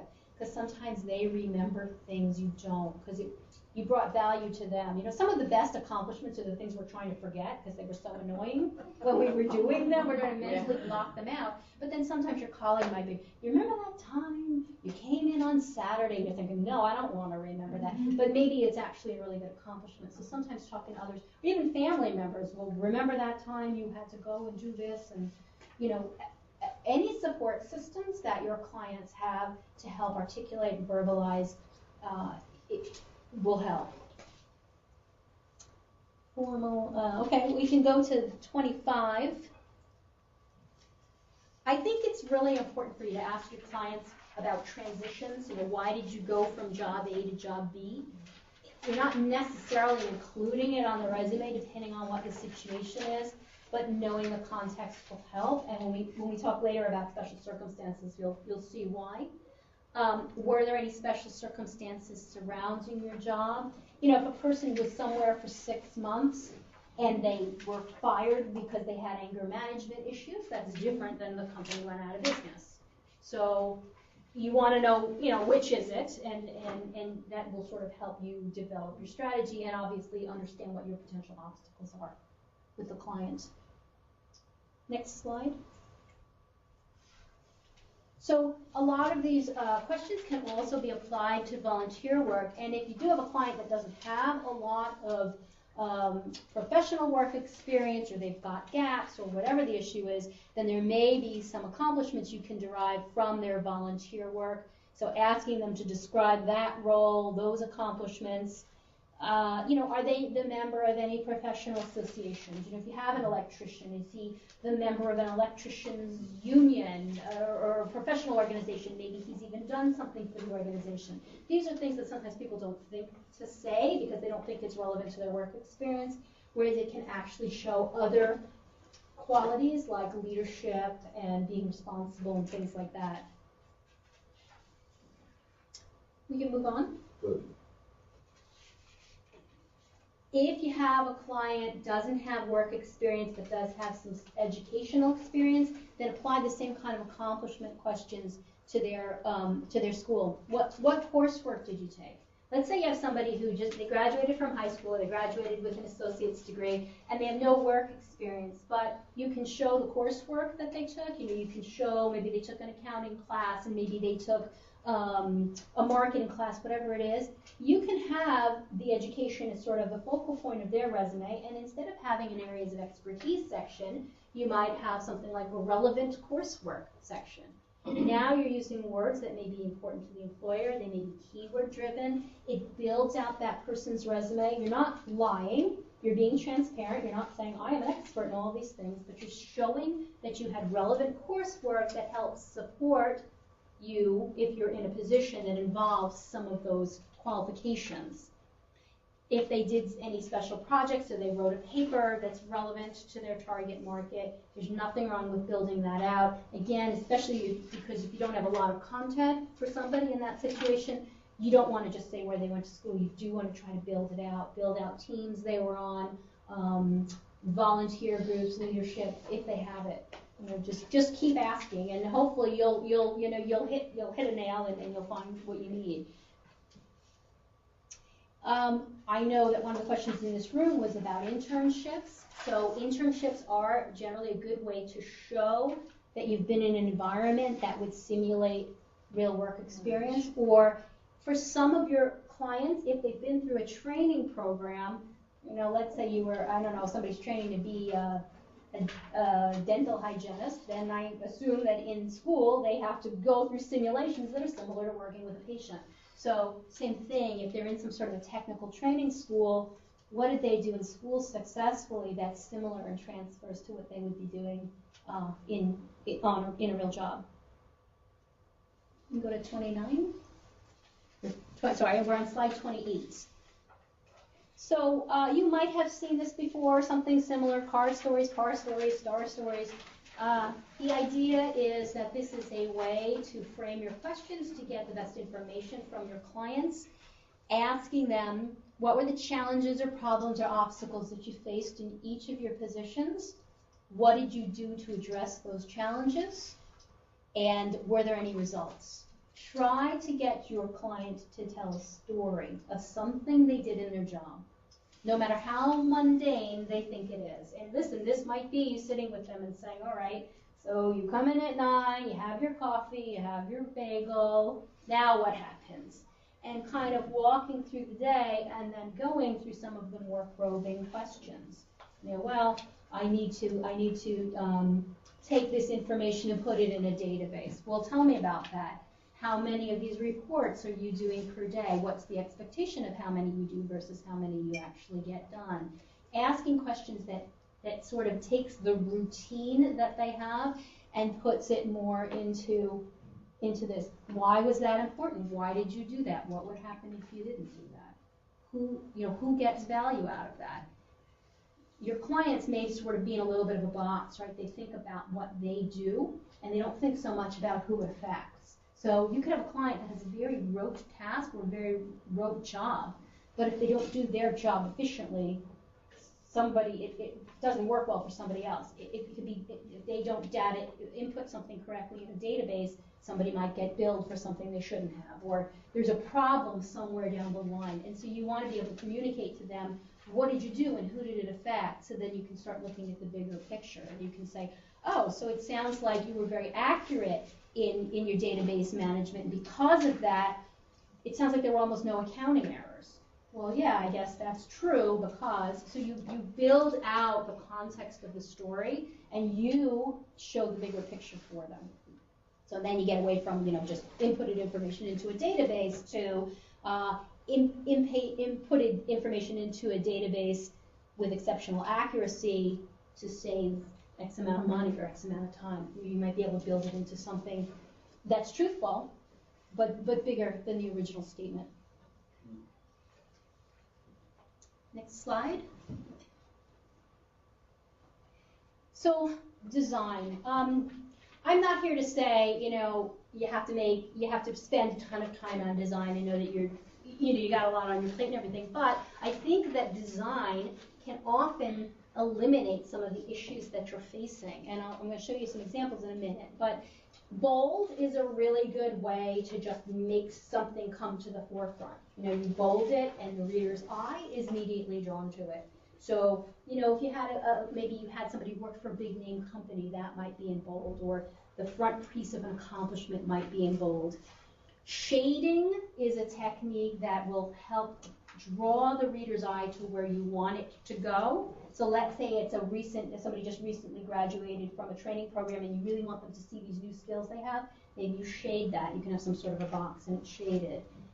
Images are a great way to sort of communicate what the person can do and take up space on the resume. So if you do have a client that doesn't have a lot to say, but maybe you have an image, maybe they just got a certain certification and the certification has a little emblem or something that you can put on the resume, or there's some sort of an image that relates to what the person can do.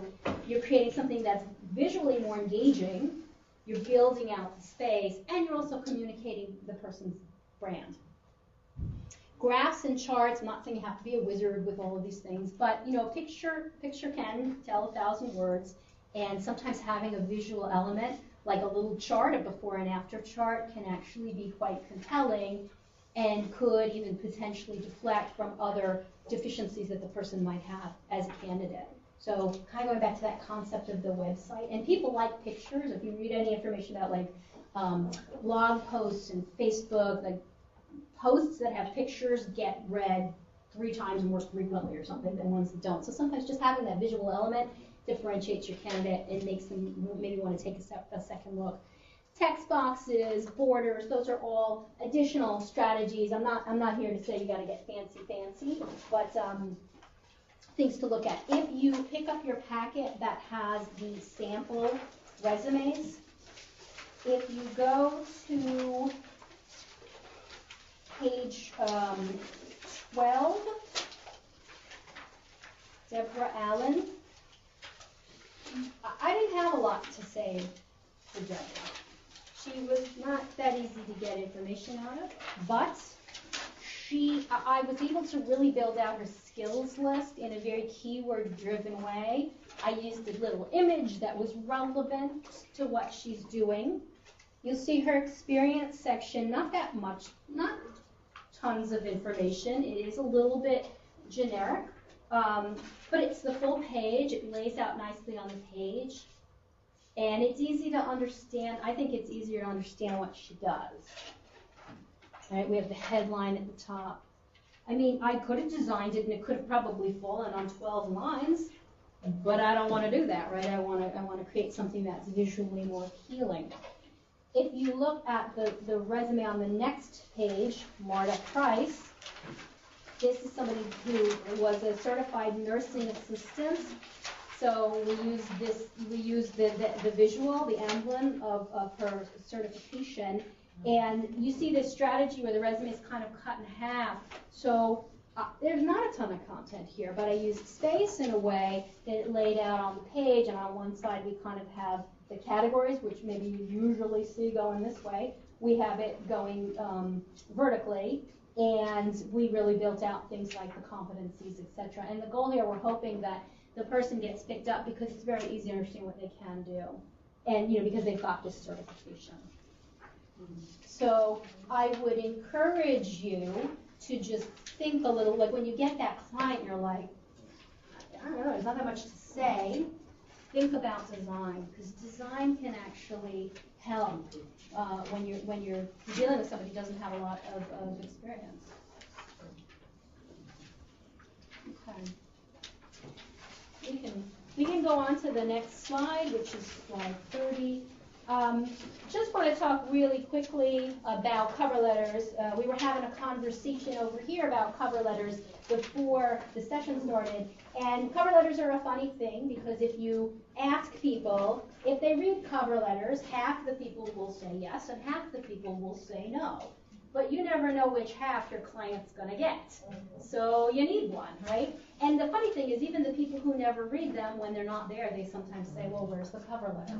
So, better safe than sorry, I guess. And the key thing to think about with a cover letter is that you want to match the qualifications from the cover letter, from your resume to the cover letter. So if you're helping a client with this, read the description and try to match as many of the skills in the job description to the cover letter, right? And some people even do what's called the T letter, where on one side it says, here are the skills you asked for, here's what I've got. So you're making that comparison very kind of in your face, very easy for the person to understand. Keep the letter to one page. Address the hiring authority by name when possible. I know that's not always possible depending on where the posting originated.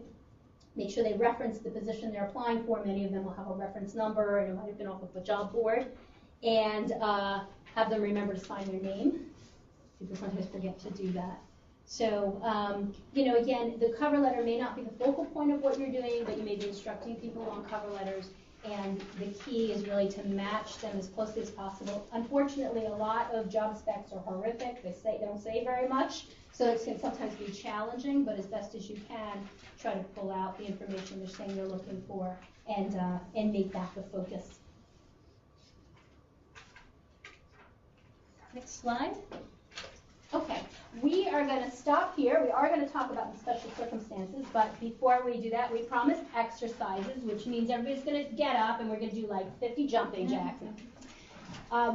If each facilitator can hand out exercise 1, and I'll explain the exercise to you.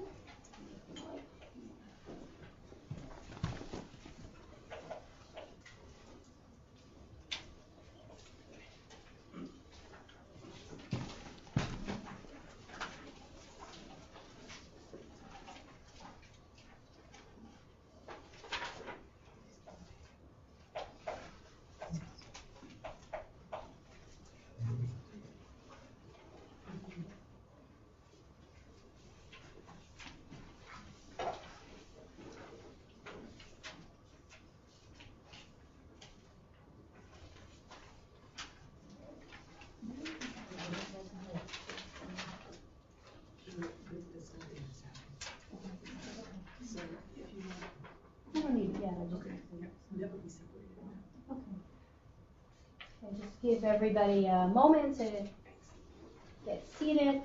So I'm going to read this, and you can read along with me. So we're going to do kind of like a case study. We're going to pretend this is your client, and we're going to talk about, how could we source content for this person's resume.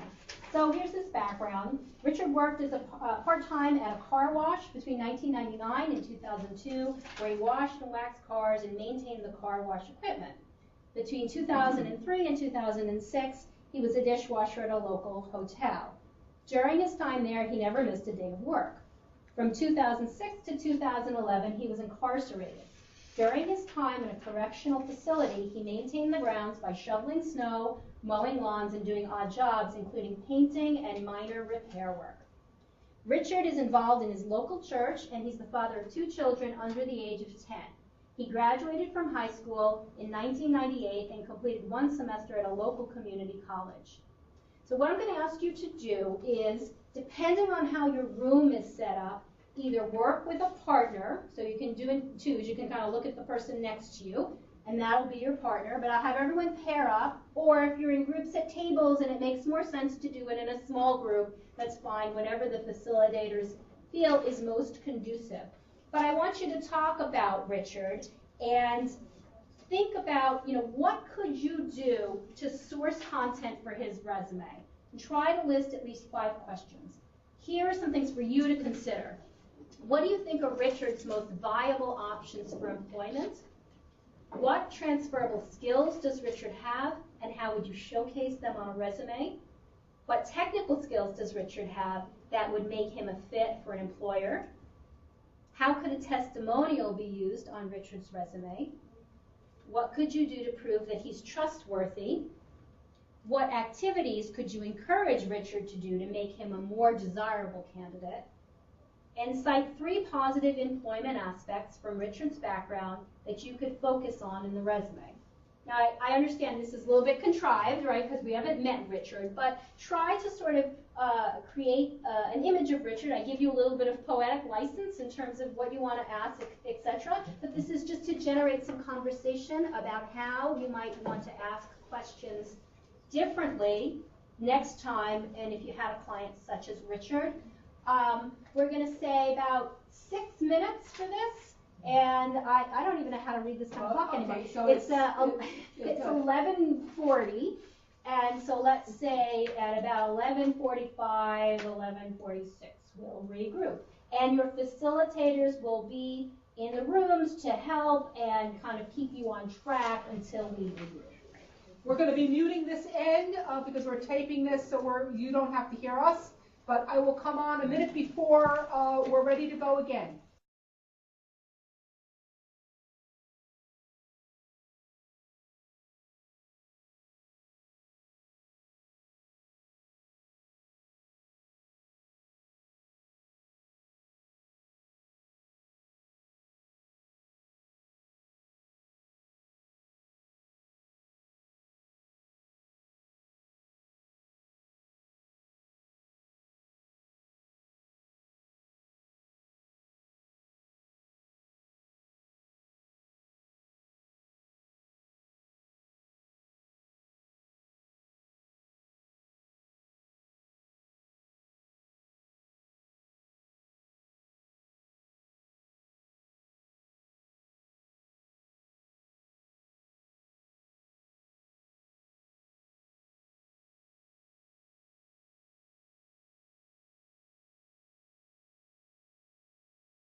Okay, we're to our time limit, and so we're going to get ready to start here.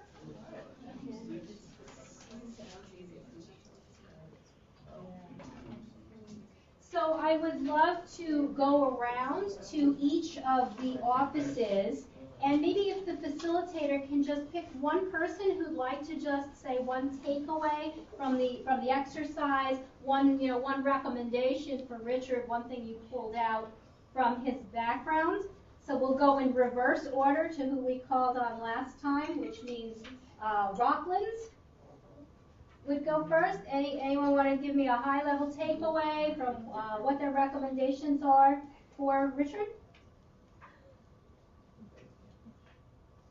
We can't hear you, Michelle. It didn't unmute. Sorry.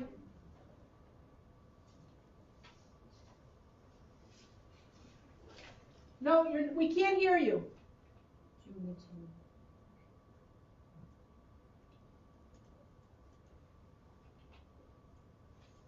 No. Maybe I'll go to another office and then come back? Yep. Okay. How about White Plains? Any comment from White Plains? Something you talked about, something that you'd ask Richard, something that you'd do differently?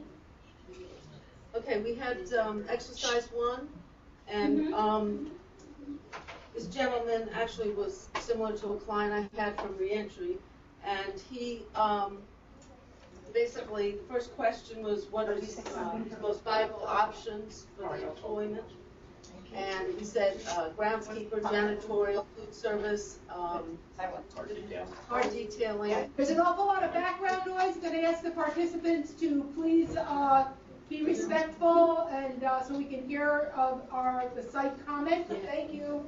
The fan, turn off the fan. Thank you. So you identified several different potential paths for him, groundskeeper, I think you said something with sanitation. Okay, so tuck that in your head. What? Service-oriented type employment.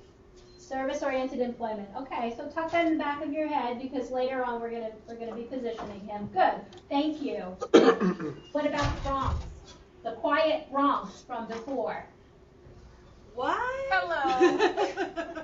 We had no questions before. We were paying close attention. Okay. We too decided that his goal would probably be more the lines of groundskeeper and building maintenance along those lines. And we really got a lot of information in terms of transferable skills. We decided that he had a lot of skills with landscaping, and he was good with his hands and with maintenance and repair.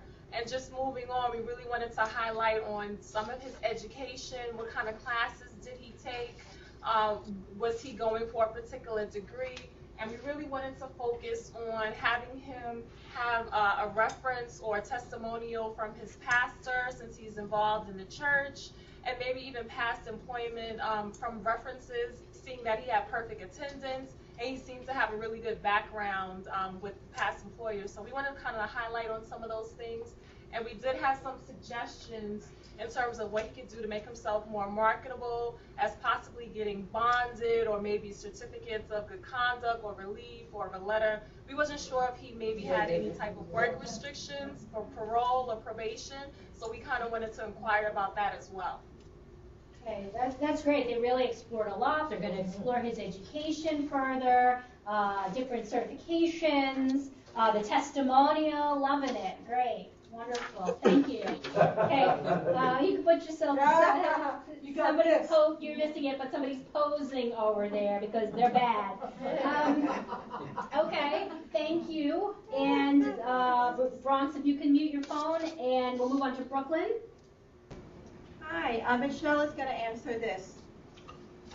We also agree with the Bronx as far as getting a testimonial from his pastor or his minister. We also decided or agreed that he should get some sort of certification to continue his education, because doing a 4-year degree or going through college might be a longer process for him. It also shows that he did have familial support while incarcerated, because when he came out, he still had active communication with his family and his children. because it seems like he went into jail when he was young. He continued his education as well as his work ethic while incarcerated. Punctuality, of course, we agreed on, and he turned a negative to a positive while in jail as well as outside, where he continued to do many different tasks pertaining to maintenance or groundskeeping, which would be headlined on the resume, the actual resume, as a headline. Thank you. Some other really good points. She's saying he turned a negative into a positive.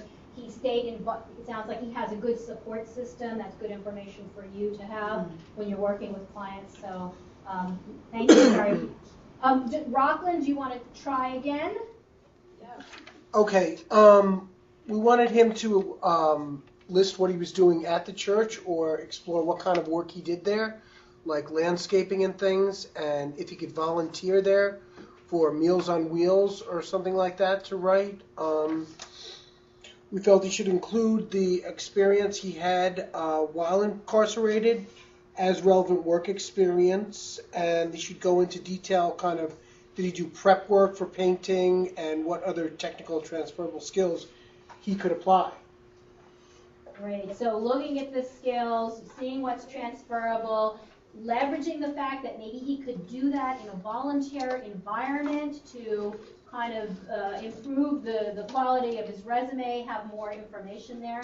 Fantastic. So I'm sure, within your groups, you probably came up with some great ideas. Maybe you can incorporate some of the other commentary into it. And, I think this is good. I think this is good brainstorming. And we're going to come back to Richard in a little bit for the second part of the exercise. But now I'm going to circle back, and we're going to talk a bit about some special circumstances. Could Rockland please mute? Yeah, thank you. Some special circumstances that you may be facing, because we've alluded to many of them, but we'll talk about them in a little bit more depth. So the circumstances that I want to talk are gaps in employment, serial layoffs, so somebody just gets a job and then something happens, they get laid off, short employment tenure, company mergers, how do you position that on a resume, medical, personal leave, incarceration, career change, and limited communication skills. So we'll talk a little bit about each of those. We can move on to the next slide, which is slide 32.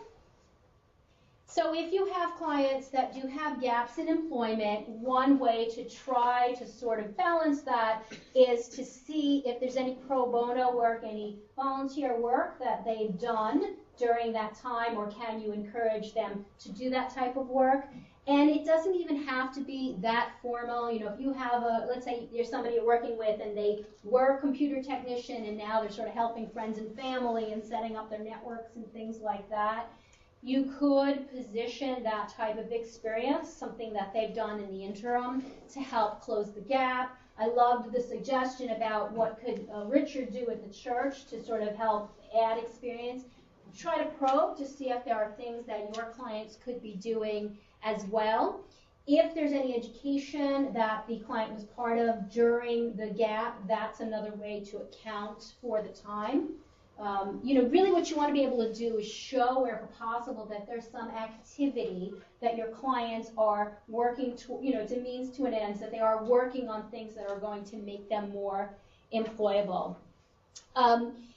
The gap here, the last point, I'm kind of going to modify this. Sometimes I do tell my clients to be transparent if there are certain issues. So sometimes I'll tell my clients if they were taking care of a sick parent and that's why they were not working for a period of time, that it's better to say that on a resume than not, or if they're taking care of a child. I recognize that in your situation that's not necessarily what you're going to do with your clients, that you're not necessarily going to recommend that there be any type of disclosure. And if you want to talk about that in a little more detail now, or anything that you wanted to add about disclosure of a health reason, or I have no yeah, what I guess I would say to you is that you should also remember to work with your local workforce development and business relations teams at your local level, and feel free to bounce off issues that you may have. I'm going to let Barbara be the expert on terms of gaps for ex-offenders and some of the challenges that you're all facing. And I can talk about the other stuff for DD later. Okay.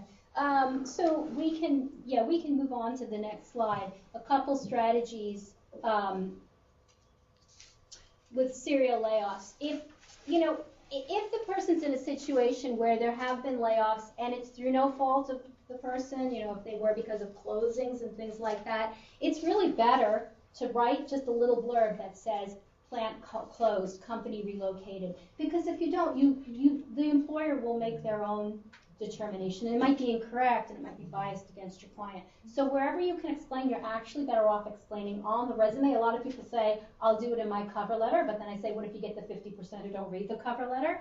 Sometimes employers will go to the cover letter if they see a gap, but we can't guarantee that. So it's usually best to be as transparent as possible on the resume. And the explanation can really go a long way. Next slide. We're on slide 34.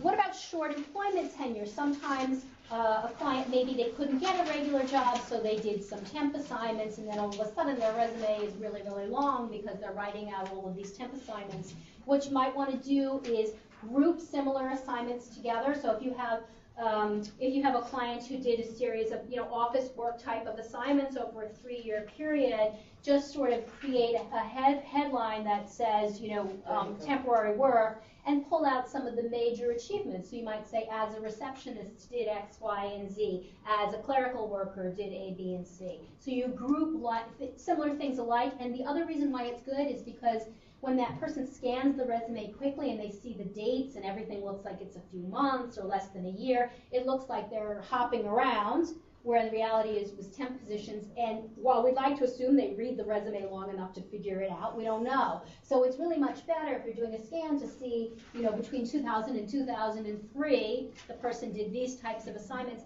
Even if they held 6 assignments and each of them was 2 weeks, even if it really wasn't full employment, it is what they were doing during that period of time. So it does help sort of blend the information in a way that might work better for your clients.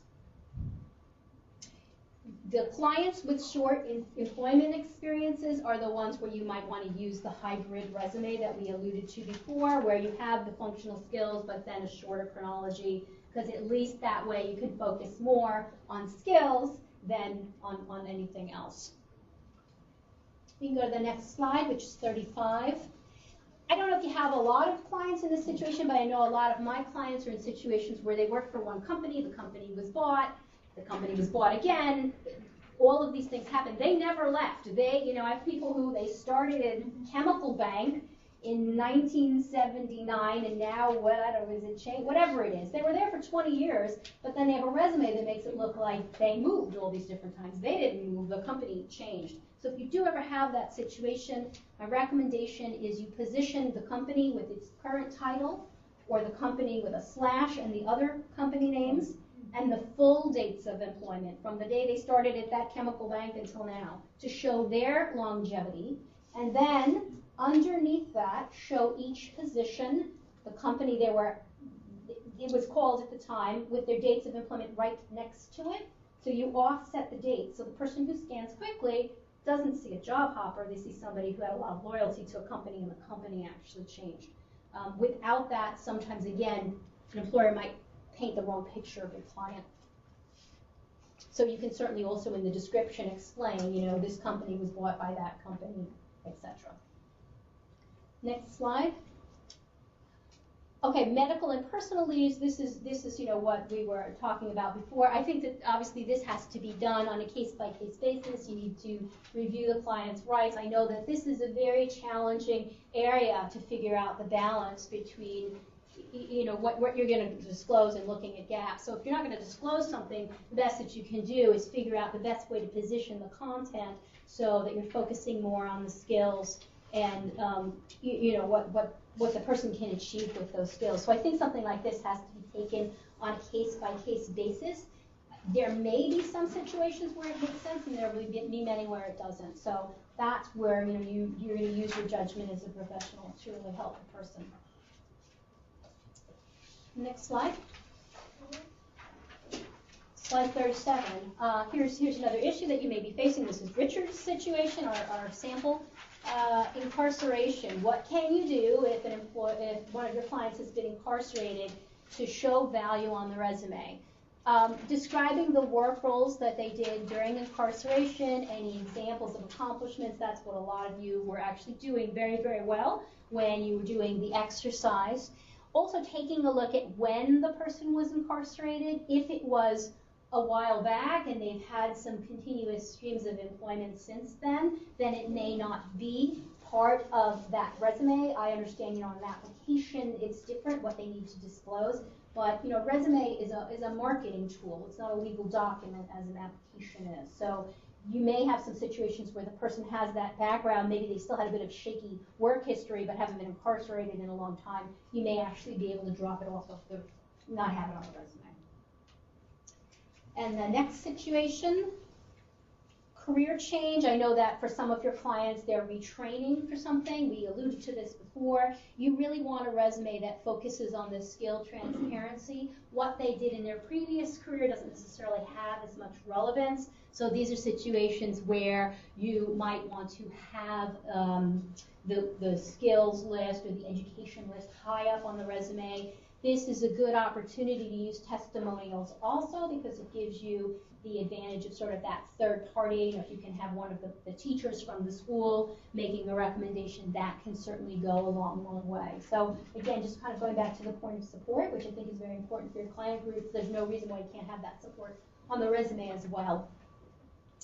And the next situation, if you're dealing with clients that have limited communication skills, the interesting thing is that there are now so many tools to create more visual presentations that can actually probably position your clients very well.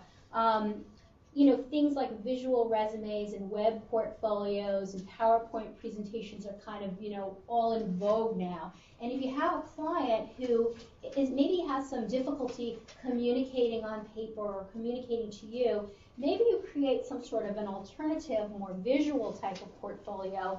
And these resources that I listed here are just some examples of tools that are out there that kind of automate the process and take content and create something that's more visual. So it may be something to look into for your clients that are perhaps struggling in that area. They don't have to have a traditional resume if there's something that better communicates their skills.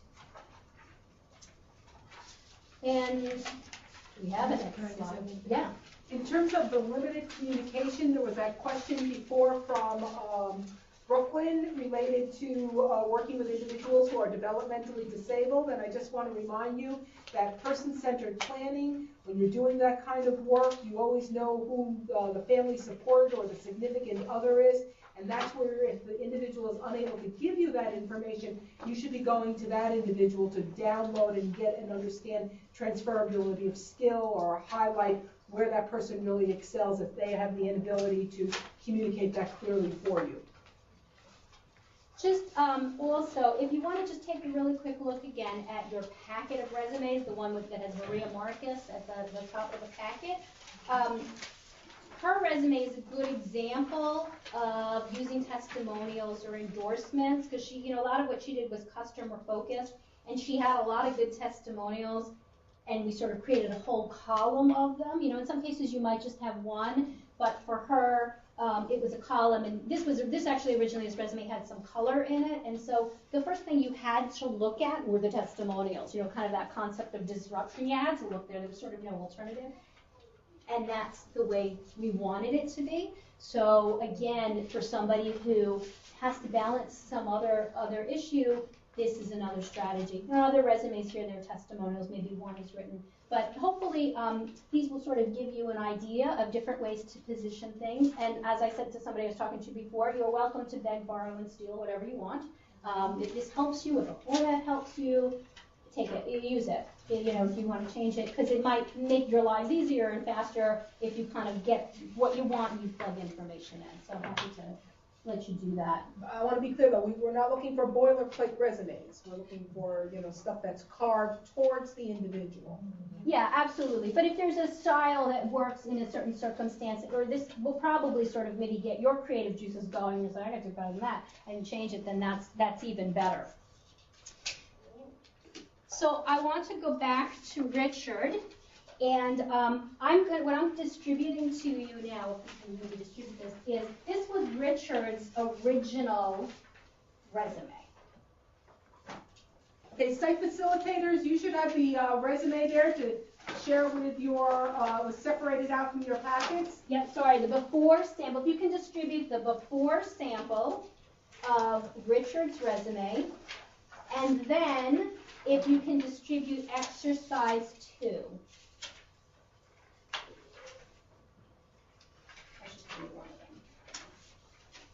Two on. I'll take one. I got one. I gave you two. Thank you.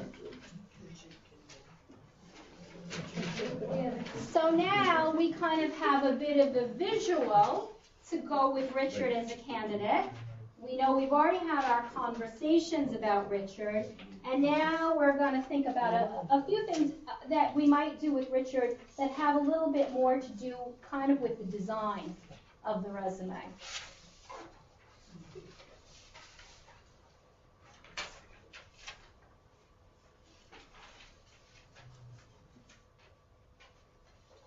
Give everybody a moment to distribute everything. I'm going to just start reading the exercise. Okay, so in this exercise, we're going to review the original resume. You can go back into your groups unless you want to talk to someone else. I leave that up to you. And here are the questions. How could you improve the quality of your resume based on your intake information? So now you see what's on there, and you might talk about how you might reposition something on the resume. Is there anything you would add or delete? What could you do to make him stand out from other candidates? So think about this from a visual perspective as well. How could you design the resume to make important information stand out?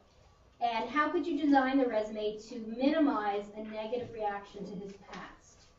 We'll give you another 6 minutes to work on this. We'll regroup a little before 12:15. Facilitators, just before you go, I just want to say a couple of things. If you have questions, if you would please participants turn in your questions to your facilitator. Also, please remember, you're all lucky I'm not standing there in your place because I'm a meister about letting people out without those evals. So please make sure that the evaluations are handed out and that you collect them before individuals leave. And I'll remind you that again when we wrap this up. We're going to be muting and we'll be back on at 12:15. We're almost done. You're doing great.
You have 1 minute, and then we're going to start.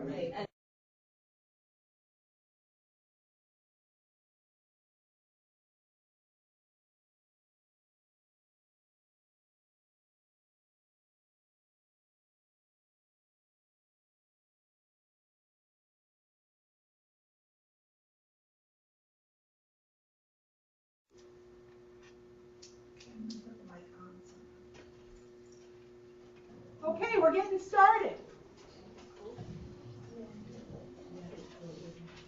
So I'm going to go back around to the offices to hear sort of one example of something that you would do different designing this resume, something maybe you saw missing or something that you would take off from the resume now that you've got the before sample and you know a little bit about Richard's history. So Brooklyn, can we go back to you? Yes, we're here. Michelle is going to answer again. What we collectively, I guess, decided on was to headline their specific skill. I would also add on the resume their college experience. I would also, on the resume, take the words address and phone number off, because that's a visual assumption, in my opinion. And just put the address along with the phone number. And instead of putting the facility or the company that Richard worked at first, put the actual job duty or job task or title that he did to minimize his time in the correctional facility. Okay, so those are really good points about design strategy of highlighting what he did as opposed to where he did it, highlighting the education, moving those skills up top. That's great, thank you. Okay, you can mute yourself, and I'm going to move on to the Bronx. Anything else that you would add from a design perspective? We wanted to kind of make the resume seem more of a hybrid. We really wanted to focus more on the skills and experience. We wanted to take away some of the white space and make it more visually appealing for an employer to read. We definitely wanted to delete the correctional facility information, and just to make it a little bit more appealing, we definitely wanted to add a testimonial to give it a little bit more punch in terms of just the keywords as well, and the fonts. Change the font, put in a testimonial. And what were you saying about the correctional facility, deleting that he was there, or just changing how it's positioned?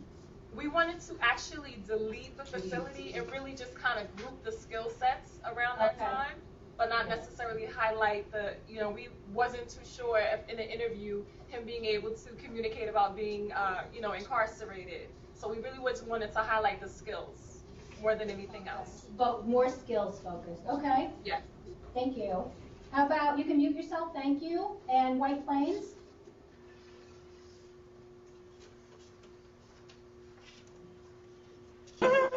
Hi.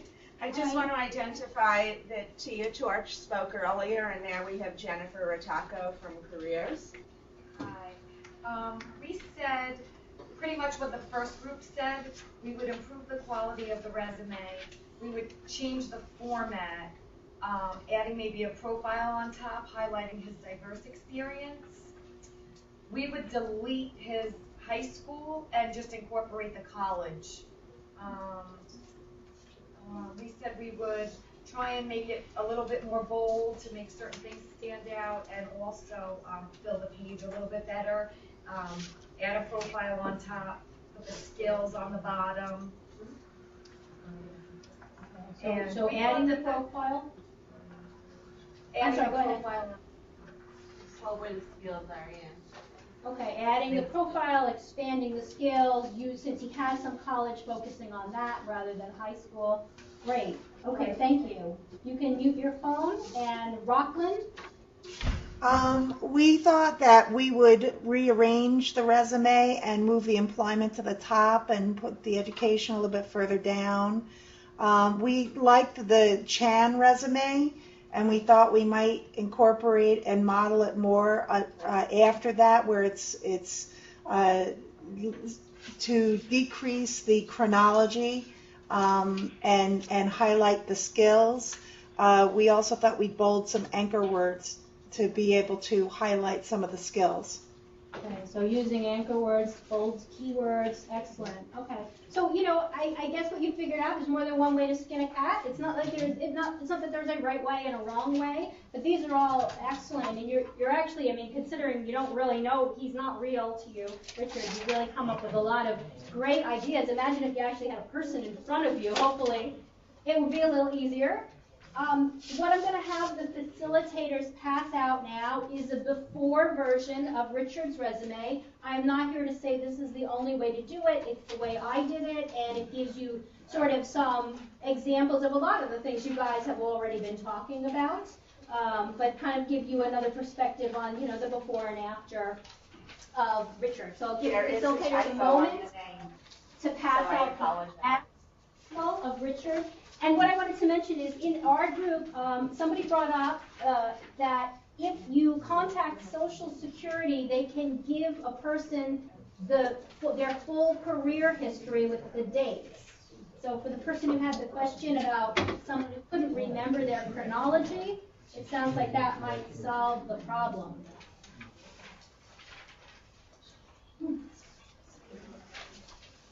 Somebody needs to mute, please.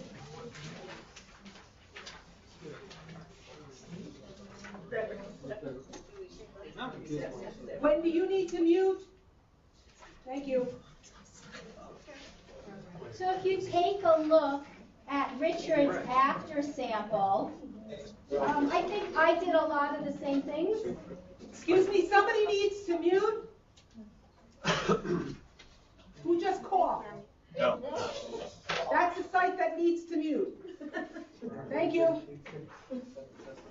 I think you and I we're on the same page in a lot of ways, but you kind of see how this after sample incorporate some of the things that we were talking about. We've used a professional identity as groundskeeper for Richard. In this example, I understand, maybe you would alter things depending on your client, but in this case, I chose to focus on those skills. And I took, for his profile section, I put something in there that is generally important for people's jobs if they're in that role, which is sort of like the ability to lift a certain amount of weight and things like that, which maybe wouldn't come out in your intake, but it is a good thing to think about and have in there because it's directly correlated to what you might see in a job description.